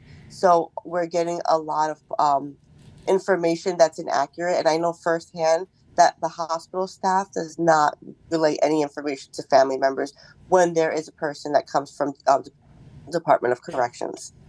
I thank you for allowing me to share my testimony, and I hope that this bill gets passed. Thank you so much. So now we're going to hear from Ashley and Ricky in person. Begin when you're ready. Do I have to? Oh. So, thank you, Chair Sadie Nurse, for holding today Committee on Criminal Justice. My name is Ricky Ford, and I'm the Policy Associate here at the Couture Center for Health, Equity, and Justice based in Brooklyn. Our members are from across the city and include people who have been incarcerated, family members of currently and formerly incarcerated people, and more. Many of our members know exactly how horrific Rikers really is and are deeply concerned by the ongoing disasters unfolding in the city jail system. We submit this testimony today to bring to your attention the crisis at Rikers and the need to immediately shutter the notorious and deadly jail complex. Violence at Rikers Island is out of control. At least 33 people have died in the city's jail system since Adams became mayor in 2022. The two most recent deaths occurred due to the gross discard from correctional officers and medical neglect. Incarcerated people are missing thousands of medical appointments every month, and there are reports of widespread sexual abuse. Under Adams, even the most basic aspects of operations at Rikers has further unraveled into disarray. We support the bills today focus on increasing transparency and accountability at Rikers. However, it's clear that the only solution is to shut down Rikers once and for all. The most recent reports issued by the Federal Monitor for Rikers in June found that the jails remain dangerous and unsafe, categorized by a persuasive, immediate risk of harm to both people in custody and staff. Given the ongoing crisis, more drastic measures are needed to address the longstanding issues plaguing the jail system. Until Rikers is closed, we're calling on the federal courts to immediately appoint an independent receiver to improve conditions and save lives. A federal receiver can cut through the red tape and political obstacles that contribute to the ongoing cycles of chaos at Rikers and improve conditions for people incarcerated and employed there. On Wednesday, due to the ongoing disaster at Rikers, federal court Judge Laura Taylor Swain ordered the Department of Corrections, the U.S. Attorney Office, and the Legal Aid Society to meet and confer about the structures of a potential federal receivership at Rikers. The judge cited how for 9 years, under the constant decree, the city has promised to improve conditions inside the jail systems only to consistently backslide. With the Adams administration now engulfed in multiple federal investigations and with violence spiking and ranging dysfunction at Rikers, the federal courts are moving closer to taking over the jail complex. To help improve conditions and save lives, the City Council should swiftly pass Resolution 183, which calls for the appointment of a federal receiver. Cattell and other community organizations have worked for years to shut down Rikers and hold Adams accountable while demanding action by the city, state, and federal government to save lives. Thank you, and I also just wanted to thank the family members of that lost their loved ones and Rikers Island as well for speaking. Good afternoon, Chair Nurse. I want to say thank you to the council members for holding this hearing and allowing me to express my support for intros 420, 1023, and intro 1026. My name is Ashley Santiago, and I'm testifying on behalf of Freedom Agenda as a community organizer and a member of the campaign to close Rikers, also as a native New Yorker who has made many painful visits to Rikers. My nephew has been diagnosed with developmental disabilities, autism, and disruptive mood dysregulation disorder, sat on Rikers Island for 2.5 years in dire need of mental health care and healing. During that time, my family made it as much as a priority to dedicate large chunks of our day to head over that horror bridge to bring some joy into his day and some into ours, as long periods without getting to see him bothered our souls. A Saturday visitation process consisted of arriving at 7 a.m., waiting under that hell of a bus shelter to take us over the bridge. The day starts with loads of rules immediately, waiting outdoors while papers are being thrown at you to fill out, while you're also trying to maneuver to take off your shoes, put things in a locker, and go through metal detectors. Not to mention having your fingerprints scanned and traced for drugs. Let me not forget that the visitation protocol was always on the visitors to look up on our own before arriving. Traveling to Rikers with my sister and very two young nieces always made me the most frustrated. Watching guards yell at my 3-year-old niece to hurry up, not touch the canine dogs. What did they say? Stand still, face the wall. I said face the wall, even forcing my 3-year-old niece to shake out her diaper for drugs. Finally getting to the jail where my nephew was didn't mean we went straight into a visit with him. Sometimes we'd be sitting in NIC or GRVC from anywhere from 3 to 5 hours in a cramped, airless waiting room just to see me. I've watched my diabetic sister hold out as long as she could in hopes to see my nephew without her insulin or pump. And mothers with newborn babies who would have to leave before even getting to their visit because their child needed to eat every couple of hours and no formula, no baby food is allowed. No one's time is taken seriously until that 1-hour visit is over, and all of a sudden you hear the yell of guards. That's it, visit's over. Hurry up if you want to catch the bus, the next bus, or the next bus won't be back for another 30 minutes and you'll have to wait. That's right, a bus to escort you literally across the street. On some days, we'd go through this ordeal without seeing my nephew at all. Many times, DOC would tell us my nephew didn't want to come down, and even when he knew we were coming and was waiting for our visit, we leave crushed, and he would call us later upset that he waited and DOC never came to get him.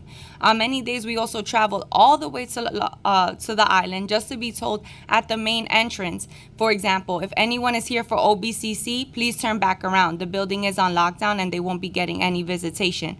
Information that would have been helpful before we made the long trip there. For hundreds of families trekking to Rikers Island every week, a visit should be brought joy. Rikers shouldn't exist, and yeah, I hope these bills can pass. Thank you so much. Really appreciate it. Thank you for your testimony. We're down to the last 4 folks that we're going to call up in person. If we missed you for some reason or you didn't fill out a slip, go ahead and fill out a slip with the sergeant, and he can get it to us. We're going to hear from Vidal Guzman, Cerise Sermon Holman, Sharon Brown Jeter, Christopher Leon Johnson.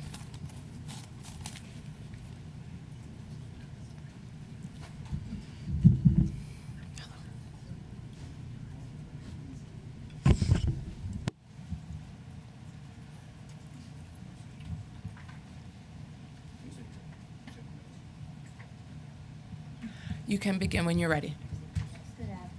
And just check that the red light's on for the mic. Good afternoon. I'm Cerise Simone Holman, and I'm here on behalf of my adult son, Kevin Willis, who is unlawfully incarcerated at Rikers Island. I call it an abduction. So today, I'm not going to be too long. I'm just going to call out DOC. I'm not sure who everybody is. I'm not sure of your panel, but I got wind of this meeting about 2 days ago, and so I'm here. I'm here to represent my son. He's being unlawfully held, and I just think DOC, I'm going to agree with the rest of the people who spoke and said DOC needs to be shut down. They are in collusion with the NYPD and also the district attorney's office to harass unknowing people from my community, my family, my friends. It's just horrendous what they do. And they are a criminal organization run under, I would start with Mayor de Blasio and Governor Cuomo. And so it's a whole institution of unlawfulness. And I'm really ticked off because I haven't seen my son in about, well, it's just crazy what they're doing at DOC, at Rikers Island. It's really insane that they are treating the visitors who come up to see their family members like criminals. Just like the woman just said, they put us against the walls, they're checking the pampers of the babies, they're having big dogs come over to you while you're visiting on the floor with your loved one, they're having the dogs come over and sniff you. You're turning around and you're seeing a big dog up your butt, sniffing your butt. This is wrong. It's wrong. Okay? And all of us are responsible for how our people are being treated on Rikers Island. It needs to be shut down. They don't, DOC, like I said, they are in collusion with the state. I'm going to call out Governor Kathy Hochul as well, because she needs to be indicted. Before Mayor Adams gets indicted, they need to indict Mayor de Blasio and Governor Hochul. Okay? Let's get this straight and let's get it right. You can't hold our family members hostage without a trial for months and months leading into years. My son is developing a mental health issue with this being done, and he's being targeted. And just like he's being targeted, there are so many of us that's being targeted. Yes, it needs to stop. Well, if you want, you can leave your information, your contact information. I want to know Maybe who we could everybody, find- who we this are- whole This is the panel city is. council. Okay. I'm the I chair want to of know this, names. And there's staff members here who help facilitate the That's committee. right. That's right. Let's get it together. All Let's right. get it together. Thank you. Thank you. can Thank you begin for when this you're ready. opportunity. Hello, my name is Sharon Brown from Rose of Sharon Enterprises. Release the hostages, let Yahweh's people go, defend Israel. Okay, Rikers Island, I worked hard to get Rikers Island closed. It has a closing date of 2027. The city council must find a way to get it closed immediately. There should not be any delays. Lives are being lost. In the interim, there should be immediate steps to make DOC Rikers Island safe. We have to do a complete overhaul of DOC. If the city council doesn't trust their reports or information and data, this tells you we need a complete overhaul. The situation needs to be declared an emergency in DOC for immediate closure. Every jail in Rikers Island with deaths rampant and sexual abuse can't remain open. DOC must stop allowing trauma to force mental health faulty diagnosis on people. Mental illness is a legal theory and defense, not a medical diagnosis. I would suggest you look up King David in the Bible to find out where the mental health came from as far as using it as a legal defense and what was happening. He was released immediately. So if you're going to declare someone mentally ill, you should release them immediately. I work in suicide prevention. People have been debilitated to appear mentally ill. Chaplains can't be Muslim. First of all, Muslims have been suicide bombers. Judaism and Christianity stabilizes people. Head chaplains can't be Muslim. Islam's founder was a pedophile marrying a 9-year-old. It can't be at Rikers Island. So, first of all, in Rose M. Singer, they have a chaplain that is Islamic, and she was in charge of all of the other chaplains. So her religious ideology, they believe that a 9-year-old can marry an adult. That's why it was rampant in there that there was sexual abuse. So when you have Islamic... Excuse me. When you have Islamic people... Excuse me. Hold on a second. I need you to please sit down. I am the chair of this committee. I'm about to. So I need you to let me do my job. Yes. Thank you. Yes. We need to be respectful here. I'm asking for you to stay on topic. I'll give you the last 15 seconds. No, you need to be on topic. We're not going to do disrespectful language here. Okay? We're not disrespecting anyone's religion. If you have a comment to make on this, I will give you 15 seconds and then we're going to end the testimony for you. Okay. 15 seconds. So, therefore, I am again going to state Judaism and Christianity stabilizes. I am writing a book on biblical mental health, and I am excluding Muslims from being able to treat That is people. not on topic. I'm going to end your portion of testifying. The next person can go. Me go. Yeah, you were there. Good afternoon, Chair Nurse. Christopher Leon Johnson here. So I want to testify on Intro 412. I think it's a weak bill. You know, the problem is, like, you got this corrections COBA that's going to be against it because we all know they don't do their job and the DOC doesn't do their job. This is a big issue everywhere, suicide. I know it's sensitive word, trigger warning. But the reason they cover the stuff, they're going to cover it up. They're not going to report anything to you guys. And the reason they're going to do it because they are fighting to make sure that Rikers stay open. Everybody know that the law is that 2027, the Rikers have to close.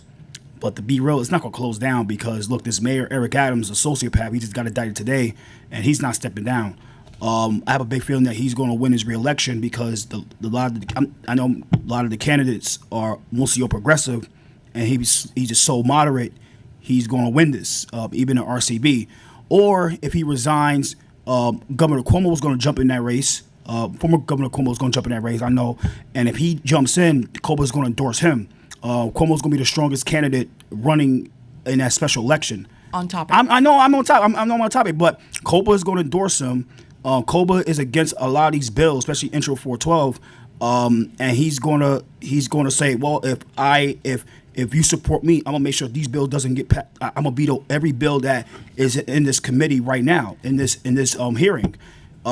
So I think people, this is my advice to a lot of people out here. I know there's a lot of people, progressive organizations like Freedom Agenda and Catal Center. People need to start calling out Andrew Cuomo and Kathy Hochul because this is the big plan. I know I respect you, Sandy. I'm making even you have to protest Governor Cuomo and Hochul because he's going to run in the special election if Eric Adams resign, and he's going to win. So I think that all you guys here, I know you guys want to close Rikers, but you guys here got to be ready for Andrew Cuomo running in that special election because if he runs, he's going to win. So I don't know how y'all going to do it. protest every bit that he have and protest every fundraiser. Please stick to the topic. I'm sticking to the We're topic. talking about policy. I am. I'm just Okay, making. you're talking about campaigns. Okay, So please sorry. relate All it right. to. 30 seconds. Okay. All right. 30 seconds left. Okay. So, I hope that you guys get your bills passed in the city council this hearing today. I'm for Intro 412. Suicides need to be reported more into the system, but city council where was DOC today? Where was them at? They need to start coming out here, even subpoenaing these guys and stuff like that. So I gotta go. Sorry about the campaign, but just letting you guys know, protest Andrew Cuomo. Thank you. Thank you so much. For the record, DOC was here today. Good afternoon. My name is Vidal Guzman. I am the executive director of America on Trial and the founder. I'm here to support Intro 412 and 423. From my personal experience, I've been upstate. I know the term "you can get lost" means a real thing. My personal experience with people passing away in the system. I remember my first time, me and an elder, we used to always run to the window to watch the sunrise. And, one day he wasn't there. And he passed away when I was in Ulster Correctional Facility in his bed. And I asked myself, did his family get notarized? Or did his family get reached out to? A second time, I was in Green Correctional Facility, and I was getting ready to go visit my loved one. And every time you check in Green Correctional Facility, you got to check in with the correctional officer. Before I could even check in, a mother ran in front of me and said, "I have not heard from my son in a week. I have not got no calls about my son." And what happened was the correctional officer looked through the computer and said, "Well, we called you a week ago and told you that to tell you that your son has been buried."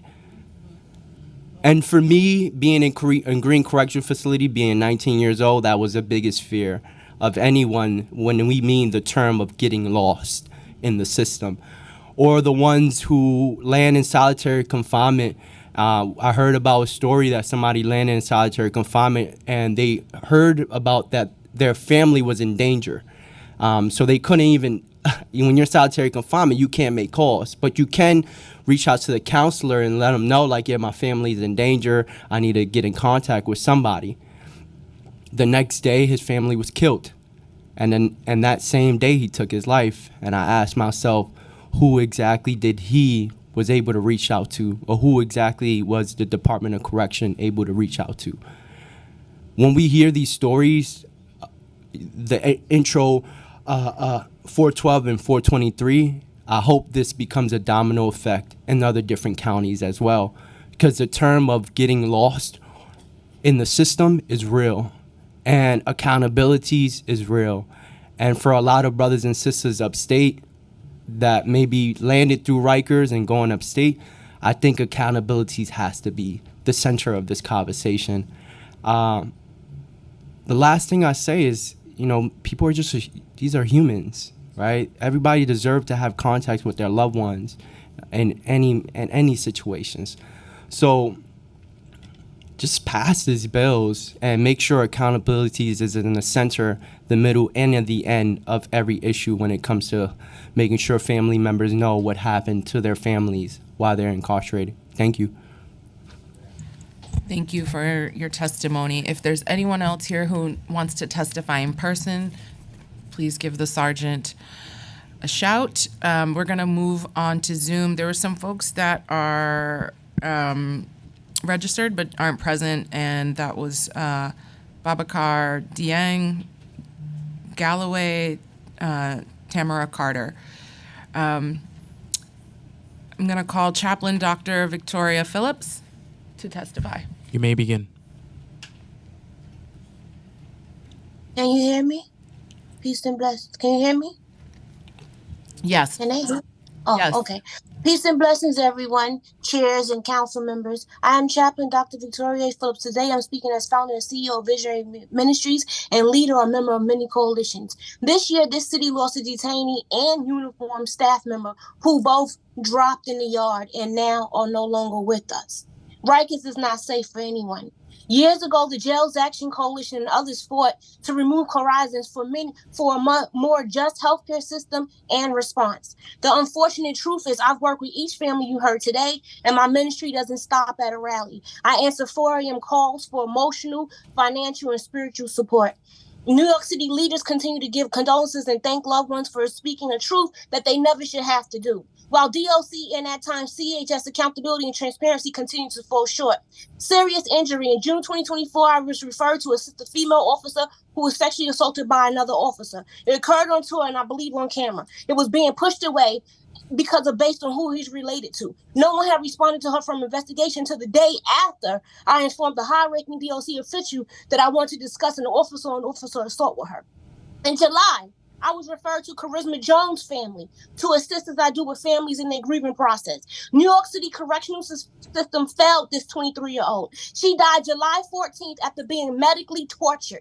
Let me be clear. Charisma was supposed to be released September 9th, 2024. She entered DOC custody healthy, yet transitioned in a condition of her physical body appearing as if she was a fire victim. Respect individuals' privacy while introducing any and every bill for accountability and transparency. From my years of nursing and as 20 plus years of a death doula, I know that accurate emergency contacts are key and often do change. However, a simple solution is to include contact updates along with the check-in for medication regimen, a standard medical requirement with each checkup and or follow-up. In addition, require notice in the phone areas and by the bubble to remind detainees if a change hasn't occurred, it's on them. And lastly, I want to say, see my chaplain book is beat up because I carry it with me every single day. And I can respond. I'm trained to respond to any religion. I'm a spiritual chaplain, but I'm trained for Catholic, for Protestant, for Jewish, Muslim, interfaith, Buddhist prayers in Spanish. I even have the Our Father and the Hail Mary in here. And in my training as a chaplain, all chaplains I know are trained to respond in care and love and by the grace of the Most High to any person or religion in need for us. So hold DOC accountable with how they utilize their chaplains, how long they take to utilize their chaplains, and if their chaplains are not equipped to respond to any and every person in need, regardless of spiritual connection, they should be. And there's something wrong with that disconnect. Peace and blessings, everyone. Thank you. We're going to hear from Eileen Mayer. You may begin. Good afternoon. My name is Eileen Marr. I'm a civil rights union leader from Vocal, New York, a social worker and a survivor of the hell on earth that is Rikers Island, where I spent over 427 days as a detainee. So I know firsthand how awful Rikers and the officers and staff truly are. The bills put forward to the council today are all necessary and must be passed expeditiously, especially in light of the most recent deaths of detainees in DOC custody. Notifying the detainees emergency contact or next of kin when seriously injured, illness, or death is imperative as well as humane and falls under common sense. And suicidal attempts and or ideations as well are indicative of mental health issues and illness. And mental health is human health, medically speaking. While I was detained on the island, I witnessed firsthand the neglect, abuse, and indifference inflicted upon my fellow detainees, and I pray that my health did not fail in any capacity for this reason. Those same issues have only gotten worse. The 33 deaths since Mayor Adams took office, as well as their families' testimonies of negligence and while just being shut out completely, is the proof in the pudding. And keep in mind, more than one of the deaths the family has testified was never notified by DOC or CHS. They found out other detainees their loved ones had befriended. Today, DOC stated that there's an official PREA officer. Who might that be? What is his or her their name? The PREA Act has been in effect for well over a decade, and DOC is just assigning an officer. Now, all of the bills put forward today are great and must be passed for the benefit of all detainees and staff. However, concurrently, we must be preparing for the August 2027 legally binding closure date of Rikers Island. We must have humane and holistic treatment on Rikers, but we also must be preparing for the closure via decarceration, HCIs, community educational, mental health, domestic violence services, as well as services for the unhoused, all being infused and saturated in all of our communities, but especially in the underserved and unserved communities. And finally, DOC has proven over the course of a century that they are incapable of running a humane and therapeutic system. Therefore, it is time to remove them of their duties. Thank you. Thank you so much. We have one last Zoom panelist, but again, if there's anyone we missed, please raise your hand on the Zoom. We'll add you to the queue. We're going to hear from Maximum Rodas. You may begin. Yes. Maximum, if you're there, we're ready for you. Yes, 1 second. Yes, 1 second, please. No problem. We're waiting. Good afternoon. Yes.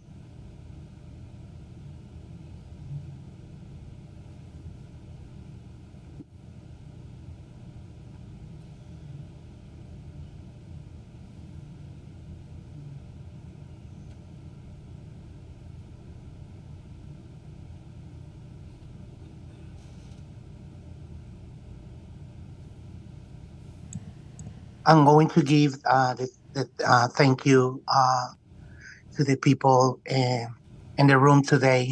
I'm sorry, it's my first time doing this, and I'm gonna try to do my best. My name is Maxima Rodas, and this testimony is from legal aid client known as Mix X. This testimony was collected with the help of our defense and civil attorneys and with her explicit permission. We have made edits for length and clarity. Mix X faced many concerns and assaults while there, but for today's purposes, we are focusing on one specific story. I came into custody in March 2022. I asked for women's housing multiple times. I told DOC multiple times that I'm a woman, but I was always held in men's housing. I told everyone I see a doctor for prescription hormone replacement therapy and need hair removal cream too. I did not receive these items for months. I had to force myself to pass as a man for my own safety. I couldn't remove my hair. I didn't have feminizing hormones, and I had to protect myself. My attorneys kept asking for women's housing, so did I. Despite trying to pass as cisgender male, people knew I was not a straight cisgender male. I began to receive threats, and I reported them saying that I worried for my life if not transferred for a women's facility. I was moved in July, but to another men's facility instead. I was then moved to another men's facility in less than 30 days due to threats, fighting, and ongoing fear for my life. In early August, an officer approached me and said loudly, within earshot of multiple people, "You're going to Roses because you are trans." I was told to pack my things and wait on the bridge to be moved. The bridge is an open area between housing units. While I waited there, officers continually to loudly discuss my transfer to the women's jail due to my gender. I waited there for 2 hours. At the end of the 2 hours, I was told I could not be transferred that day and I would be returned to the same cell in the same housing unit that I was just removed from. I stayed there for 5 more days. Thank you. On the Time morning has of the expired. Okay. Thank you very much for the time. Thank you, and you can submit your testimony, written testimony. I don't think there's anyone else on the Zoom. No one else has signed up to speak. I thank everybody who stayed here and listened to everything and hung out and stayed long to testify or took time off of work. If anyone here needs support or guidance navigating some of the DOC or any support, you can leave your information here and we can follow up with you and try to make sure we find out. I'm actually speaking to you specifically to find out what happened to your son. And sir, if you have no, I know, but to follow up to make sure. Okay, no problem. It's up to you. It's up to you. We're making yourself. Understood. We're going to shut down the hearing. So, and sir, if you want to leave your contact information, we can follow up with you as well. Thank you, everyone.